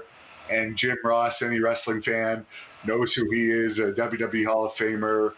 Many people think he was the greatest commentator of all time. They scouted one of my matches, and they recommended me for a WWE tryout, which I was accepted into based on my medical papers. However, about a week before the tryout, I got an email from someone from WWE saying, after further consideration, you're uninvited from the tryout. And I was going to say to you, Devin, but I guess I'll refrain from it since you refrained from saying that name. In my mind, as you're saying this, I'm thinking of 3 or 4 people that might have been behind this saying, we're not having this guy here. We don't want this. So I'm sure you can't say, who, but in my mind, the names are certainly rotating through. Yeah, I don't know who it was, but it was somebody above Gerald Briscoe, and Gerald Briscoe was a recruiter for WWE at this time with a great track record. As I said, you can't get a bigger star than Brock Lesnar, and Jim Ross helped recruit The Rock and John Cena.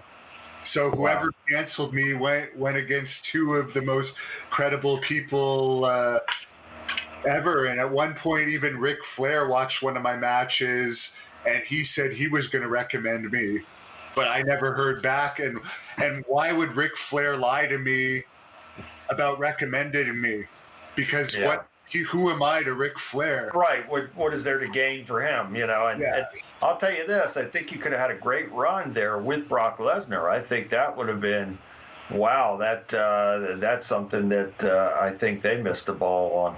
Well, yeah, and the reason I was just bringing that up, because after that 2016 is really when I gave up on that. It was just like, okay, that's not going to happen. I started taking the interviews seriously in about 2015, and basically ever since then, I've just been focusing on interviews and building my own promotion, and I'm doing great at it. And I wouldn't even, if they were to offer me a massive amount of money, sure, but I wouldn't even want to have an entry-level position with them, because I like doing what I'm doing and I'm happy, and they control you, and I don't really want to sign my life away to them.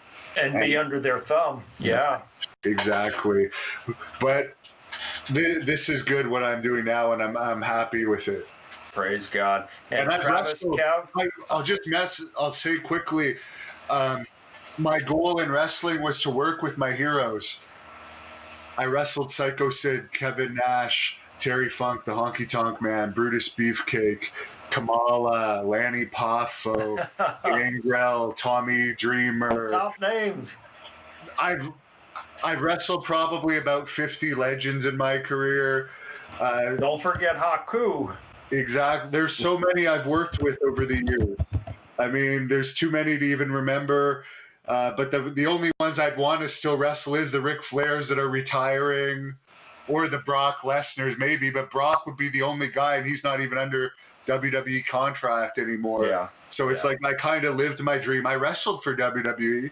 I had matches for them in front of 15,000 people. I was on SmackDown. I was on their Heat show. So I think I kind of accomplished my goals. I may not have had the contract and push, but I worked with my heroes, and even in the interviews, I mean, I just interviewed Ken Patera yesterday. I'm sure Bill remembers. Legend. So I'm still working with my heroes, and I've become friends with them. So how many people can say that? Kevin Sullivan, another guy I liked. I'm very close friends with him now. So. And Devin, sometimes we have to thank God for the unanswered prayer. And like you said, perhaps it wouldn't have worked out for you being under the thumb. I, for one, like you, I always had a dream of becoming a professional wrestler, and I got to know a lot of those guys through working out or the nightclubs that I worked in. But like you, I don't think I could have done it. I guess I was born a leader. I'm not a follower, and I can't have somebody telling me what I'm going to do and how I'm going to do it. It doesn't work for me. And you're probably the same way. So you have to thank God and praise God for the unanswered prayer, and things have turned out very well for you. And Kevin, Travis, I'll tell you this right now, and I know what I'm talking about here. If he were to go into the WWE locker room now, he could stretch probably all those guys there. I mean, this Devin is legitimate, and it's the truth. He knows what I'm saying is true. I wouldn't say it because I might run into those people. Well, I will say it, but I will say it because I am not afraid of any of those guys. You're correct. Yeah, I mean, he's that talented. He's that skilled, and WWE knows that as well. So they really dropped the ball with him. But again, it's all worked out, and it's worked out in Devin's favor because he's doing what he wants to do, how he wants to do it, and is not under their thumb. I've talked with some of those guys that work there, and some still work there. They're miserable because everything is dictated to them, and they're under the thumb. And I just don't know how they do it. I know it's good to make money, but at what expense? Your life, your whole entire personal life. You're walking on eggshells, and there's so much politics back there, lots of backstabbing. So, yeah, I'd rather do my own work and walk at the beat of my own drum, I guess you could say. Yeah, I applaud you for it, brother. I do. You've done quite well. And so, you look at some of the other cases where wrestlers, and Billy Jack Haynes mentioned this, and many others, that when you get hurt, and you have a serious injury that you really should be off and recuperating, you can't, because if you go to the office and say, look, I need to be off for 4 weeks, they're going to have somebody else in that spot. It's over. So they know this, and this is how a lot of wrestlers get addicted to painkillers and things of that nature, because they have to do something in order to continue on the daily grind, and they know that they can't stop, because if they do, somebody else is going to be in their spot. Yes. And you have the other thing is, if they were to have taken me, let's say if the 2016 had worked out, because I had the past legal situation, maybe they'd want to get back at me. And Bill, I'm sure you know this, sometimes they go out of their way to humiliate people. I recently did an interview with somebody who asked for his release because his wife, his name is Mike Kanellis, his wife is Maria Kanellis. Mm-hmm. He had legitimately got her pregnant, and they wanted to do an angle. They started doing it, and he ended up backing out, where they were alleging that someone else got her pregnant, and it was like, he was thinking to himself, like, out of respect for my unborn child and my family, I just can't continue on with an angle where they're trying to make it look like somebody else got her pregnant just for a storyline. So he asked for his release, and they wouldn't give it to him. And then when lockdown happened, when the other options for wrestling jobs went lower because of no crowds, they released both him and his wife, who hadn't asked for releases. So it's like they humiliate them, then they get rid of them. There was another wrestler named Rusev, and I would never have agreed to this, but he did. They did an angle where he had a legitimate wife. She's still with him, Lana, where she was attracted to a guy named Bobby Lashley, and they were making out and having make-out scenes, and like they were right on top of Rusev making out with the husband on the ground. No and way. Then what happened was they ended up firing him a couple months later. It's like after he went through that humiliation of another man kissing your wife. It's actually a coworker. It's not like a movie where you're never going to see this guy again. You're on the road with them. Yeah. I'm sure there's ribbing and people making fun of you behind the scenes too. Like, haha, your wife is making out with this guy. Of course. And think about this, and this goes for a lot of people. People in the high places like this, and Vincent K. McMahon is one of these people. They will make life miserable for those who say, yes, boss, okay, boss, whatever you say, boss, I love you, I'll kiss your feet, whatever. They'll make your life miserable.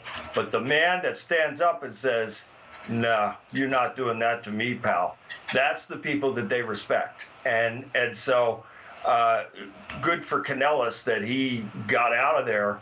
And Rusev, there's no way on this earth I could do something like that and allow my wife to be a part of something like, no way.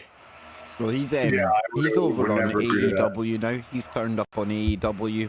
He's I think is it Mithra? Is that his name? Mira. That's it. Mira's his name now over on AEW. But Cody Rhodes, until recently, they couldn't even call him Cody Rhodes because WWE had kept the hold of his name. And it was only when he had to take them to court to get his name released. I mean, that's how much they own you in this, Devon, right? They literally own your name. Yeah, you sign up for that, and that's one of the sacrifices for them making you a star. But yeah, so I wouldn't want to do that unless the money was really up there. But I wouldn't do a lower level position. I'd much rather continue on with interviews. Joe Rogan is moving to Spotify. I'd love to eventually take Joe Rogan's spot one day. You very well may, because I'm telling you, you're that talented, and you very well may end up in a position like that. And good for you if you do. I certainly could see great things like that happening for you. And it's not the be-all, end-all. Like, that was part of the reason I was depressed. I literally thought the whole world revolved around me getting my job, but it's not the same wrestling as it was on Saturday mornings. It's not, true. you don't even see people in wrestling t-shirts anymore. It's not as popular as it once was. People have moved on to other forms of entertainment. So I'll still keep my nose in the business, but I'll expand, and I'm satisfied with what I've done in the business at this point. And I do have the respect of my peers, which is how I get all these interviews. So that's what counts. I agree. I think you're doing great. And again, in being able to secure these type of interviews with some of these high profile people, I mean, it does speak to the respect level and the credibility that you carry. So good for you. Thank you. Appreciate it. And, there's a million I can't believe that we are 2 hours, just about 2 hours into. I can't believe it. I mean, the time has gone so fast because there's so many more things that I wanted to ask him. And, I'll say this, guys, in seeing some of the clips of Hannibal in the ring, his style, he's got a hybrid style, if you ask me. He's a Bruiser Brody Haku type in the toughness area, but he has the skill set. Not that those two don't or didn't have the skill set, but he has that amateur type of Bob Backlund type of skill set that he's a dangerous combination, let me tell you. And that's another one, Devin, I would have loved to have seen that years ago, a match with you and Bob Backlund. Bob Backlund never got enough credit, in my opinion. I think he was one of the greatest, certainly in our lifetime, all around. I mean, I think he could have beat a Brock Lesnar. Backlund was something. Oh, no, that's a claim, Bill. That's a claim. Brock's Kev, a hard man. I'm telling you, if you would have watched Bob Backlund was smaller than Brock Lesnar, but Bob Backlund may have been stronger than Brock Lesnar. Bob Backlund was very powerful. I agree with you, and Bob Backlund was clean, unlike Lesnar, who has actually been on, he's had legal issues in the past that have been resolved, but receiving packages of certain things.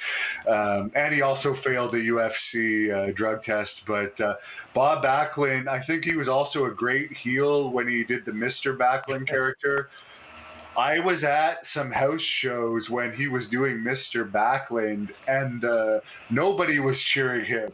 The crowd was just completely booing him, which you never see anymore. And I've met him. I've done a short interview with him. He still keeps himself in top shape. He actually takes CBD now. He's a proponent of that, and he says it's allowed him to keep up with his workouts. But yeah, he's underrated, but I definitely think he was a great heel, and it's too bad at the time when Hulk Hogan took his spot. Yeah. He didn't want to be a heel because he had a young daughter, and at that time, if you were the kid of a heel, you would get a lot of slack at school from other kids because people took wrestling more seriously. So he didn't want to put his daughter through that. But plus, he was genuinely a good man, Devin. He was, he couldn't help that he was really a good man and had a good personality. And I'll tell you, for the people, and I love superstar Billy Graham. I'm a big fan of his, but I disagree with him on this. Bob Backlund did draw people, and Bob Backlund was over.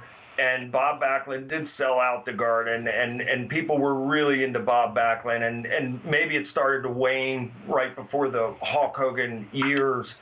But Bob Backlund carried that title for over 5 years, and I thought he was great. The thing about Billy, and I understand it, and it's kind of was his downfall, unfortunately, and it still bothers him to this day, and I understand it. He could have been Hulk Hogan easily. Hulk Hogan his gimmick. Yeah. And if you watch when he was champion, he always says there was pandemonium in the crowd. Yeah. The crowd was actually cheering and booing him. And it was just incredibly loud. All races loved or hated him. He was very controversial. He had a better physique than anybody. And at the very peak of his popularity, where he could have actually just skyrocketed to the moon, and actually the Hulk Hogan era could have happened then. Vince McMahon Sr. had already promised a year before that Backlund was going to be champion, so he stuck to his guns. Yeah. And put it on Backlund, who was not as hot at the time, and he was great, but he didn't have like the mainstream like potential to be like a megastar and cross over to Hollywood. I agree. Yeah. So that just killed him, and instead of like sticking around, he was so devastated. He actually went away for years. There was even reports that he had died. He went back to digging ditches and bouncing. Sad. And like he was so devastated. Then when he came back, he didn't want to do the superstar Graham that was so popular anymore. He wanted to be the ninja. Yeah, the karate gimmick. Yeah, I remember. Yeah, that. and he still sold out the Madison Square Garden with that. Yeah. But he had lost like all the momentum because he was so depressed. He disappeared, and he was never like a cocaine guy, but he went into downers. Yeah. And he went into a depression, and it still bothers him to this day. They did give him a couple more runs. But yeah, I can understand that he kind of had the rug pulled from him. And instead of maybe switching to NWA right away or AWA and like trying to say, I'll show them, I'll do it in another company, he just kind of went into a depression. And unfortunately, he is a great guy, by the way. He might be controversial, but he helped me. And he's not arrogant. And I've heard this from so many wrestlers. When he was champion, he treated everybody the same. And I believe it. He never had an ego about that. Yes, he is bitter. I mean, he's poor. So I'd be a little bit bitter too if he was the first superstar in wrestling. He was the first one to use the name superstar. Now they're all called superstar. Hulk Hogan made a fortune off of his gimmick. Hulk Hogan always treated him like crap. And he was the one that when Hulk Hogan couldn't get booked, he got Hulk Hogan booked at the start of his career in the Alabama territory. And I know it's terrible, but he's the one that helped teach Hulk Hogan about steroids. Yeah. Wow. He actually helped Hogan get off the ground, and then Hogan completely turned his back on him. And they hadn't talked for years. I was there. There's a clip in 2013. They reunited at a convention, and then Hogan never talked to him again since then. Amazing, brother. It's amazing, and I'm sure we could talk all night about stories like that. And yes, I always did like him, and I thought his charisma was off the charts. I mean, he had the best body, so he was over there physically, and really didn't have to do a whole lot in the ring. Did the strongman thing, but he was a great bump guy too, and but had that charisma that, I mean, just whether they loved him or hated him, man, there was a reaction from everybody there when he came in. Ric Flair got his first hair dye job from Billy Graham's first wife. Wow. So he was copied by Ric Flair in many ways. Dusty Rhodes really copied him. A whole list. Jesse Ventura, Scott Steiner. Yep. And you know as well as I do where he got his speaking ability from. He used to be a preacher. Yeah.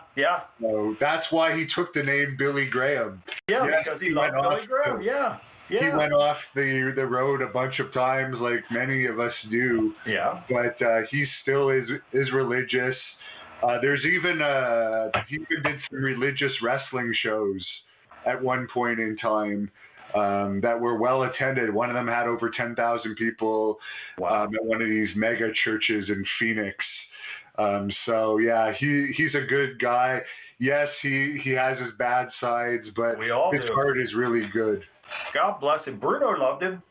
And that says a lot right there, because Bruno was a man's man, and Bruno would let you know whether he liked you or not. And he always loved Billy Graham, and to my knowledge, they always have a very good relationship. So that speaks volumes if Bruno had that kind of regard for him. And as I'll always help him as much as I can. I know he's going through cancer. He just had cancer surgery on his nose this week. I posted a video about it, a huge chunk of his nose taken out. We'll pray for him. When we get to the prayer list, we'll pray for him. You definitely should. He's a survivor. That's the most impressive thing. But he's the one that got me hooked up on my second Hep C treatment, and he got me out of that downward depression because there was finally some hope that I would be cured. So he didn't even know me. He just felt bad for me, knowing my story, and he had seen Abdullah assault other wrestlers in the past. So he knew what kind of person Abdullah was. So he wanted to help me. And just so people know, wrestling, you're playing characters. Some people have said, oh, well, you wrestle Abdullah the Butcher. How can you not expect him to cut you? Well, he was a janitor from Windsor, Ontario before he got into wrestling. He's not from the Sudan. And you don't go into a pro wrestling match expecting somebody's going to have a hepatitis C infected razor blade. And at some point, without telling you, he's just going to cut you with this infected razor blade. And by the way, you're going to get $50 for this match. I mean, guys, listen to what Devin's saying here now. And for the people that are watching this now, listen to what he's saying. I mean, this is beyond comprehension. And again, he loved wrestling so much that he was willing for a meager amount of money just to try and, pave the road and build up and get to the place where he wanted and needed to be. And now he's in there with this guy, Abdullah, who I never cared for at all. And now correct me if I'm wrong, Devin, in the ring, if instances of blood are going to take place and they say, we want to get color here or juice or whatever, the wrestler will do that himself, in most cases to himself. Yeah. Unless they don't know how to do it.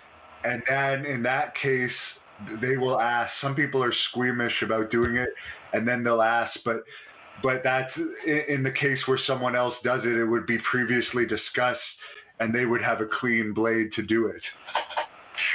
So think about that, guys. Just think about that for a second. So again, this is an individual who, Abdullah, was a bleeder. So this guy's bleeding in just about every match, and he made sure that the other guy was bleeding in just about every match. And, here Devin's in this thing, not knowing that this individual has hepatitis C, and now, it's too late because now he's infected after the cut takes place. And I was actually bleeding from my own cut, but I guess it wasn't enough for him, because he actually cut me 5 times, and they timed it in court, which I mentioned earlier. He was found guilty in Canada, in the Ontario Superior Court of Justice, of negligence because he knew he had Hep C, and he knew it was dangerous to share razor blades, assault because he didn't have my permission, and battery because it caused bodily harm. So he was found guilty in Canada. And then 2 years later, in Georgia, where he lives, we got the judgment endorsed. We had to have another trial there. In the meantime, he transferred properties. So he transferred assets because he knew once we got the American judgment, we would be able to collect on his properties. So now there's another case going on, actually, 10 years later. It's still going on because he hasn't paid 1 cent.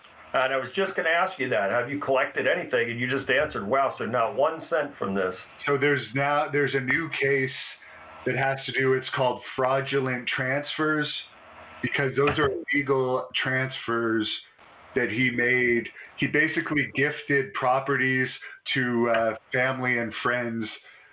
So now there's another case we get related to the illegal transfers of assets, because technically you cannot do that. Yeah, you've lost a judgment. It's actually illegal. And right. It's a blatant attempt to, hide those assets from being forfeited and seized. Yeah, it makes perfect sense. And it was done after the Canadian judgment, so he knew it was happening. And actually, the restaurant property, because he has 2 restaurants. There's still one in operation, but. It's funny. I'll tell you guys some dirt on him. His real wife has been separated from him for 10 years. She lives in one of their houses and operates the restaurant in a mall that he still has. He lives with another woman, a woman that he has transferred some of the properties to. And his wife hates him. His real wife hates him. So there's a lot of complications in this situation, but he has not been cooperative at all about the judgment. I mean, he does have pensions coming in. He has a Canadian pension plan and he has an American pension coming in. He lives in a house still that he partially owns. Is he in his 70s now, Devin? I believe he's in his late 70s or he's 80. Yeah. Somewhere around there. But it's just been so costly, but there needs to be an end to it. And I've spent over $100 on the or $100,000 on the legal part of it. So I'm going to finish it. Yeah, and I'm going to pray for you on that as well, that God will help you to have victory in that and get back what is just. I don't expect to get it all. I never expect to get it all because one of the reasons, it's not just the medical bills. He did cost me a contract, but I just want my legal fees and medical bills back. Yeah. I'd be happy with that. And I pray that you get it, because this is just absolutely not right.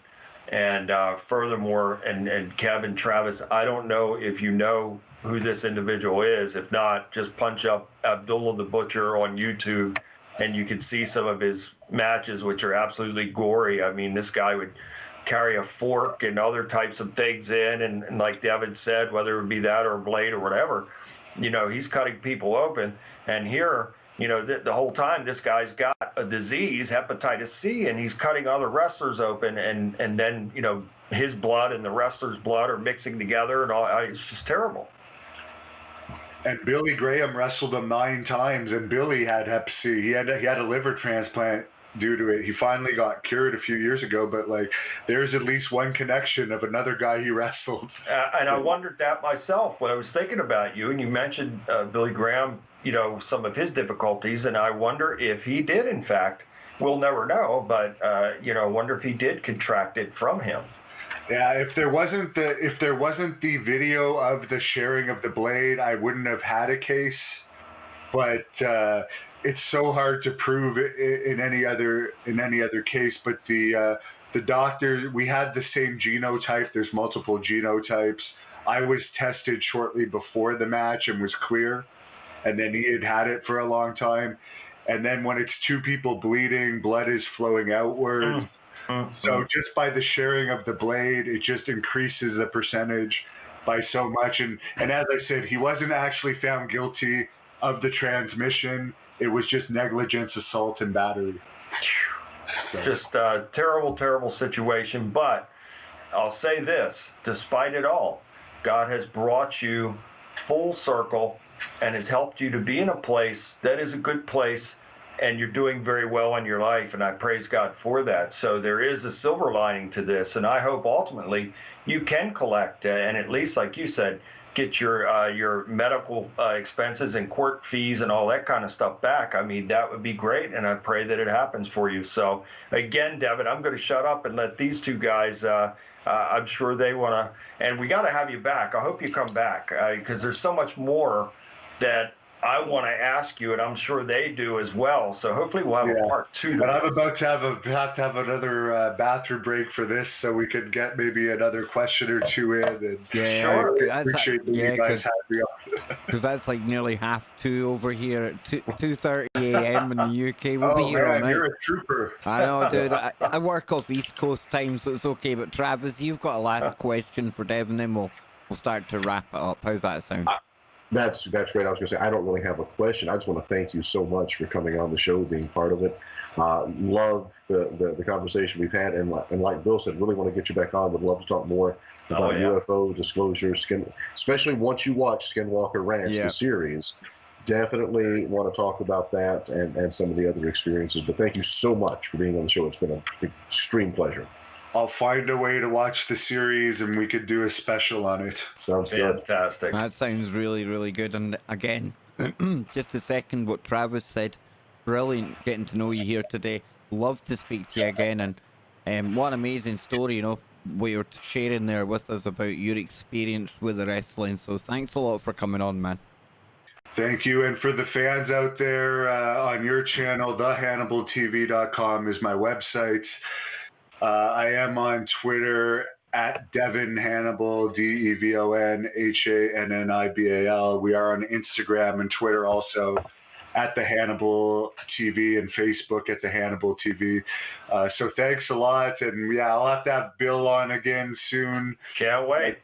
To definitely get into the UFO and paranormal talk on my channel. And I appreciate you having me on. And I really appreciated Bill's comments about my grandmother. It really helped me, and I sent the video that I made of the clip of it to various family members of mine, and they really appreciated it as well. I'm keeping all of you in prayer, brother, and anytime I can be of service or a help to you, don't hesitate. You have my number, and anything I can do to help you or your family, I certainly will do it, and will be keeping you in prayer. Thank you very much, sir. Okay, Devin, God bless you and your family. And I guess you've already had your Canadian Thanksgiving, so I can't say Happy Thanksgiving. Yeah, well, technically, my YouTube channel, we only have like 4% Canadian viewers now. It's so popular in the U.S., and actually it's second in India.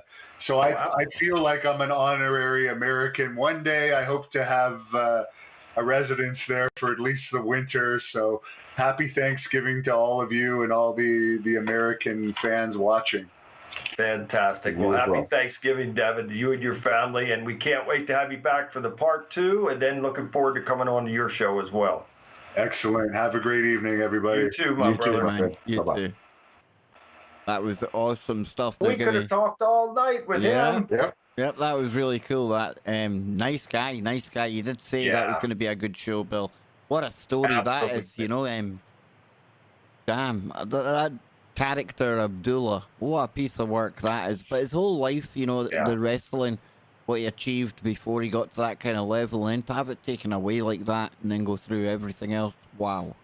He has certainly been through it, and I'm happy for him that he's come out on the other side. And again, praise God. So we see, here's another example of no matter how bad things could get in life, God can always make a way. And he certainly made a way for Devin, and he will make a way for anybody that is down and out and that really wants to call on him. And so we know that God makes the impossible possible, and we praise him for it. So, well, oh boy, guys, Bill, what a show. But before we go to the prayers and things, I'll come to you in a second, Travis. But I mean, I'm really enjoying this kind of wrestling theme that we've had going on. These guys are different from what you perceive, though, if you just know them from wrestling. And you have to work your contacts to get as more wrestlers as time goes on, okay? Oh, I could do that. And I'm looking to see if we could get Rick Steiner on. He's another one that's, he's like Devin. And Stroh as well, the friend of mine, Maestro. Stroh was cool. He was awesome, man. I really liked them. These guys are legitimate athletes and legitimate what I call shooters in that in real life, they can do very well for themselves, and the average man would be in big trouble if they had to have any physical encounters with these individuals. What do you make it tonight then, Travis? It's a good one, right? Oh, it was great. I mean, I agree with you. Each one of these wrestlers, because they do bring a totally different perspective to sports and athleticism. Yep. And an industry that, as you mentioned, Kev, which I found interesting that you brought up about how that when they sign with like the WWE and things like that, their brand is owned by that organization. Yeah. They control everything about them. And while you're employed with them, that can be great. They can make you lots of money. But if you ever leave, you walk away having to fight for your name and your brand and everything. Literally your own family name, you know. It's crazy, man. That's insane. But that's Vince McMahon for you. Yes, and that's the level of control. So it goes right back to the devil. So anybody that would want to make a deal with the devil, he would say, I will give you this, but I want this. And what I want is far greater than what I'll give. That's what Devin literally said in different words. He said, if you want the fame, that's the trade-off you make, you know? Yeah. Yep. Absolutely. And so, boy, oh boy, we look forward to having him back. And, and some others. We didn't even scratch the surface with him as far as questions about his career and some of the matches. So, boy, we'll have a lot for him next time. When he watches Skinwalker, he's going to be, he'll be awestruck. So, Bill, Take us away, man. Take us away into the prayer Yeah, list. and we want to thank everybody out there for sticking with us. We know that we've gone over time here, and we want to get Kev to bed here as soon as possible. But thank everybody out there, and we'll start our prayer list this week with Kev, and we'll continue to pray for him and for his health. And may God continue to bless him and improve his health. And I'll pray for his family as well. And hi, Pearl. And hi, Mr. and Mrs. Short. And thank you for being with us. And we pray for you as well. And Travis, we're going to continue to pray for you. Glad that all the allergy junk is gone and you look great, sound great. So we praise God for that. And we want to pray for Devin also. We'll continue to pray for Devin and his family. And I understand his pain, and Kev understands his pain as well. So we will continue to pray for you, Devin, and your family. And may God continue to bless and comfort you and your family in this time of mourning and loss and grief. Also want to pray for my sister, Patty, that possibly may have COVID. I should have results tomorrow. And her family as well. Other family members in her family are getting sick, and it is a possibility that they do have COVID. So we're praying for them, and praying for Melinda and Bob and Jen, my cousin John Harvey, Carol Hart, Miss Carol Hart, her and her husband, Mr. and Mrs. Hart, took me in when I was a kid, when I was homeless, and they took me in and took care of me for a little while, and I never forgot it, and will never forget their kindness that they showed towards me. I'd gotten very sick one time, and I had an infected tooth, and I was a teenager. I was out on the street, and this was after the tragedies had taken place with my mother and grandmother, and I had to grow up very, very quickly, and they took me in and actually paid for my medical costs and all that to help me get back to good health. So I'll never forget that. They're wonderful people. I love them dearly. So she had taken a fall recently and broken her arm, and we pray for a quick recovery for Mrs. Hart. And we pray for Gaia. We pray for Ken Fields, another close friend of mine, like a brother grew up with, and he's been battling cancer. More brothers here. Pastor Jonathan Cobb has had back issues. We pray for him. Walt Lohman, he's been battling cancer and other issues. Bart Carlucci, we pray for the tinnitus to be gone. Continued prayers for the Bergstrom family and Bob Swiderski, husband of Cindy Swiderski, who passed away. Cindy, we talked about her last week, dear friend of mine, unexpectedly passed away at age 54, and we pray for her husband, Bob, and the Bergstrom family. Love all of them dearly, and the Nuno family as well.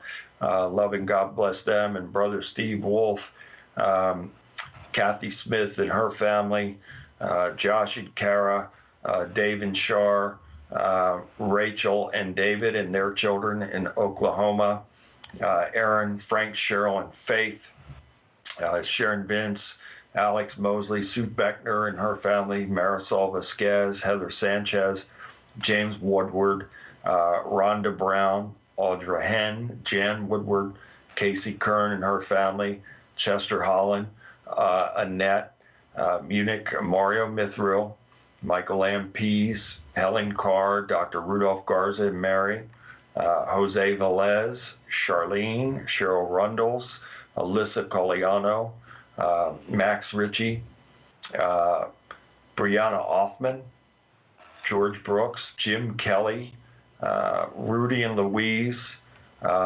Sandy Pace, Summer, Vincent Mack, Thomas Martin, Scott M., Brian Goslin, Christine in France, who's suffering from kidney cancer, Kevin Corum, Karen M., Gloria Ann Smith, Judith Picard, Ernest, Dr. Anthony Weiner and his family in Detroit, Emma, Randy Cooksey, Marion and Cynthia, the Neiman family, Dana Valentine, Maria Gonzalez Hagar, Heather Smith, Tanya McCullough and her family, Tiff Hamilton, Tom Walker DeJarvis, Robert D., Kim Mailer and her family, Andrew and grandmother Linda, Melanie Merson, Amelia Pisano, Vito Pisano, Celeste Klatt, Sandy Pace, John J. Jackson, and Rudy and Louise Salendenin, dear friends of mine, sent me this message. Louise asked if I could read this. They asked that I would say a few words about the passing of their dear friend, John J. Jackson, who died at age 62 in Lincoln, Delaware. He peacefully passed away on March 5th, 2020 in Millsboro, Delaware. He had end-stage renal failure. John was a professional wrestler who went by the ring name of Jersey Devil. His love for wrestling propelled him into the WWF against the likes of the Wild Samoans, Captain Louis Albano, Sergeant Slaughter, Bam Bam Bigelow, and he was once in a six-man tag team match with Andre the Giant. So God bless all the family and loved ones of John J. Jackson, and may God bless and comfort them in their most difficult time of mourning here. And lastly, this is from Brad and Grace Shaw in Canada, a couple that I had helped. God worked through me to help them, and Brad has really been through it. He sent me a recent email saying, Bill, first off, I would like to say thank you to the Lord and your followers of Jesus Christ, our Lord and Savior. Thank you for all the prayers you have sent my way. I've been through quite an experience, but I've been able to handle it because of the Lord being with me each and every day. From the day that I went in to have surgery to remove my brain tumor to the next day after, the Lord was with me and has been with me. I felt this overwhelming feeling of happiness and comfort in knowing that he was with me. I've had no fear or pain in my recovery, and my recovery started right away. I started receiving my treatment 2 to 3 weeks later, radiation and chemotherapy pills. I recovered so quickly that I began to go back to work and overdo it, and I ended up having a heart attack and a stent placed in my artery. It was the process of recovery all over again, yet God is healing me and getting me through. Thank you very much for your prayers, and thank everybody out there for praying for me. And that is Brad Shaw, Brad and Grace Shaw. And wonderful people, and God bless them, and may God bless and heal Brad quickly, and everybody that we've prayed for on this list. I pray that God will bless them and help them and heal them and just bless them with whatever it is that they're needing. And we will quickly now go into the final prayer and blessing and cleansing, and I want everybody to just relax themselves, just let yourselves go. Bring into mind whatever it may be. If it's something that's happened recent or something that's been going on for a long time, just bring it in. And while you're doing that, I'm going to quickly pray. Our Father who art in heaven, hallowed be thy name. Thy kingdom come, thy will be done on earth as it is done in heaven. And give us this day our daily bread, and forgive us of our trespasses as we forgive those who trespass against us. And lead us not into temptation, but deliver us from evil. For thine is the kingdom and the power and the glory forevermore. Father, I ask that you bless every single person that is participating in this with me right now, with whatever it is that they're needing. I ask that you surround them with your giant warrior angels and take from them whatever it is that the devil has built over them. However the devil has done it and whatever he has used to do it, I ask that you free these people. And I ask that you bless them with an abundance of love, peace, joy, good health, and prosperity for the rest of their lives. And I bind and rebuke and break the power of Satan over these people and all of his demons, fallen angels, unclean spirits, demonic powers and principalities, demonic strongholds, legal rights, and attachments, and all curses, hexes, vexes, and spells associated with that. I bind and rebuke it all, and I command it to depart from these people at once. Yahweh rebuke thee in Jesus' name, Satan. Depart and never return. I command you to take every demon, curse, hex, vex, and spell with you. By the mighty power of Yahweh in his mighty and holy name, in Jesus' name, it is so. Peace is upon these people, and peace shall remain forevermore, in Jesus' name. And if there are any of you out there that are in need, and you feel like you are absolutely under siege, mentally, spiritually, or physically, don't hesitate to contact me. I'm busy, but I'm never too busy to help you. So just visit BillJBean.com. You can email me directly from the site. and we'll get you scheduled, and we'll get a deliverance performed for you. So, Kev, that's all we've got for this week. It's been a fantastic show, and we look forward to next week. Before we go, right? So weird. I know a lot of people love numbers and things, okay? So when we were starting to wrap things up at the end of the show, before we went into the prayers and things, I was looking at the back end of YouTube, and interesting numbers popped up. Now, remember, this is before the actual prayer. So, there you go. Look at all those numbers, all those sixes Yeah. and things, right? So I thought, well, I'll keep a little eye on it. And it stayed at that, and it stayed at that. And no word of a lie. This is what it was, but just after the prayer was said. Praise God. Thank you, Father. Yeah, He does listen. hear our prayers, and he answers them. Hey, listen, it is what it is. People will see numbers any way they want, and they'll interpret them. But for me, I thought that was pretty cool. I think that's pretty cool. God wins again. And that's not to say that Devin, when he was on, left at 1666, but just when I looked at it before we wrapped it up, I think that's pretty cool, Travis. You know what I think? And he's muted up. He's that cool. He's muted up. Look. Sorry, I sneezed a second ago, so I was gonna say yes. Very cool. That's some very cool numbers. And like I said, Travis, I'm not sitting here saying, "Whoa, ooga booga." That's it, definitely. But at the same time, these things are interesting, and you never know. And I often like to think of numbers as little road signs in the simulation, and call it signs from God, call it being on the right path, whatever works for you in your head.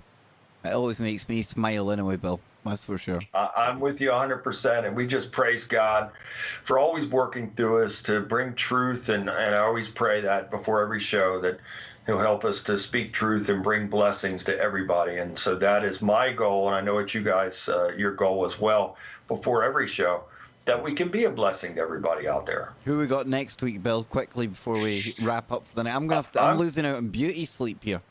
Yeah, and I'm so sorry for keeping you. And we're going to see if we can get Lon back on with us next week. I'll check with him and see if he's free to come back on. If not, even then, if he's not, Bill, ask him for any. There's a guy that's been abducted by aliens and things. He could give us contacts. We can get. We're gonna, and if we don't get Lon, then I might reach out to our good friends, the Intenzos, and get an update with them and see how they're doing. We've got Steve and Jen as well. That's right, and we'll get an update with them as well. Love them dearly, so we've got options. Yeah, big time. Good So deal. I've had a blast again, Travis. You had Same fun? here, man.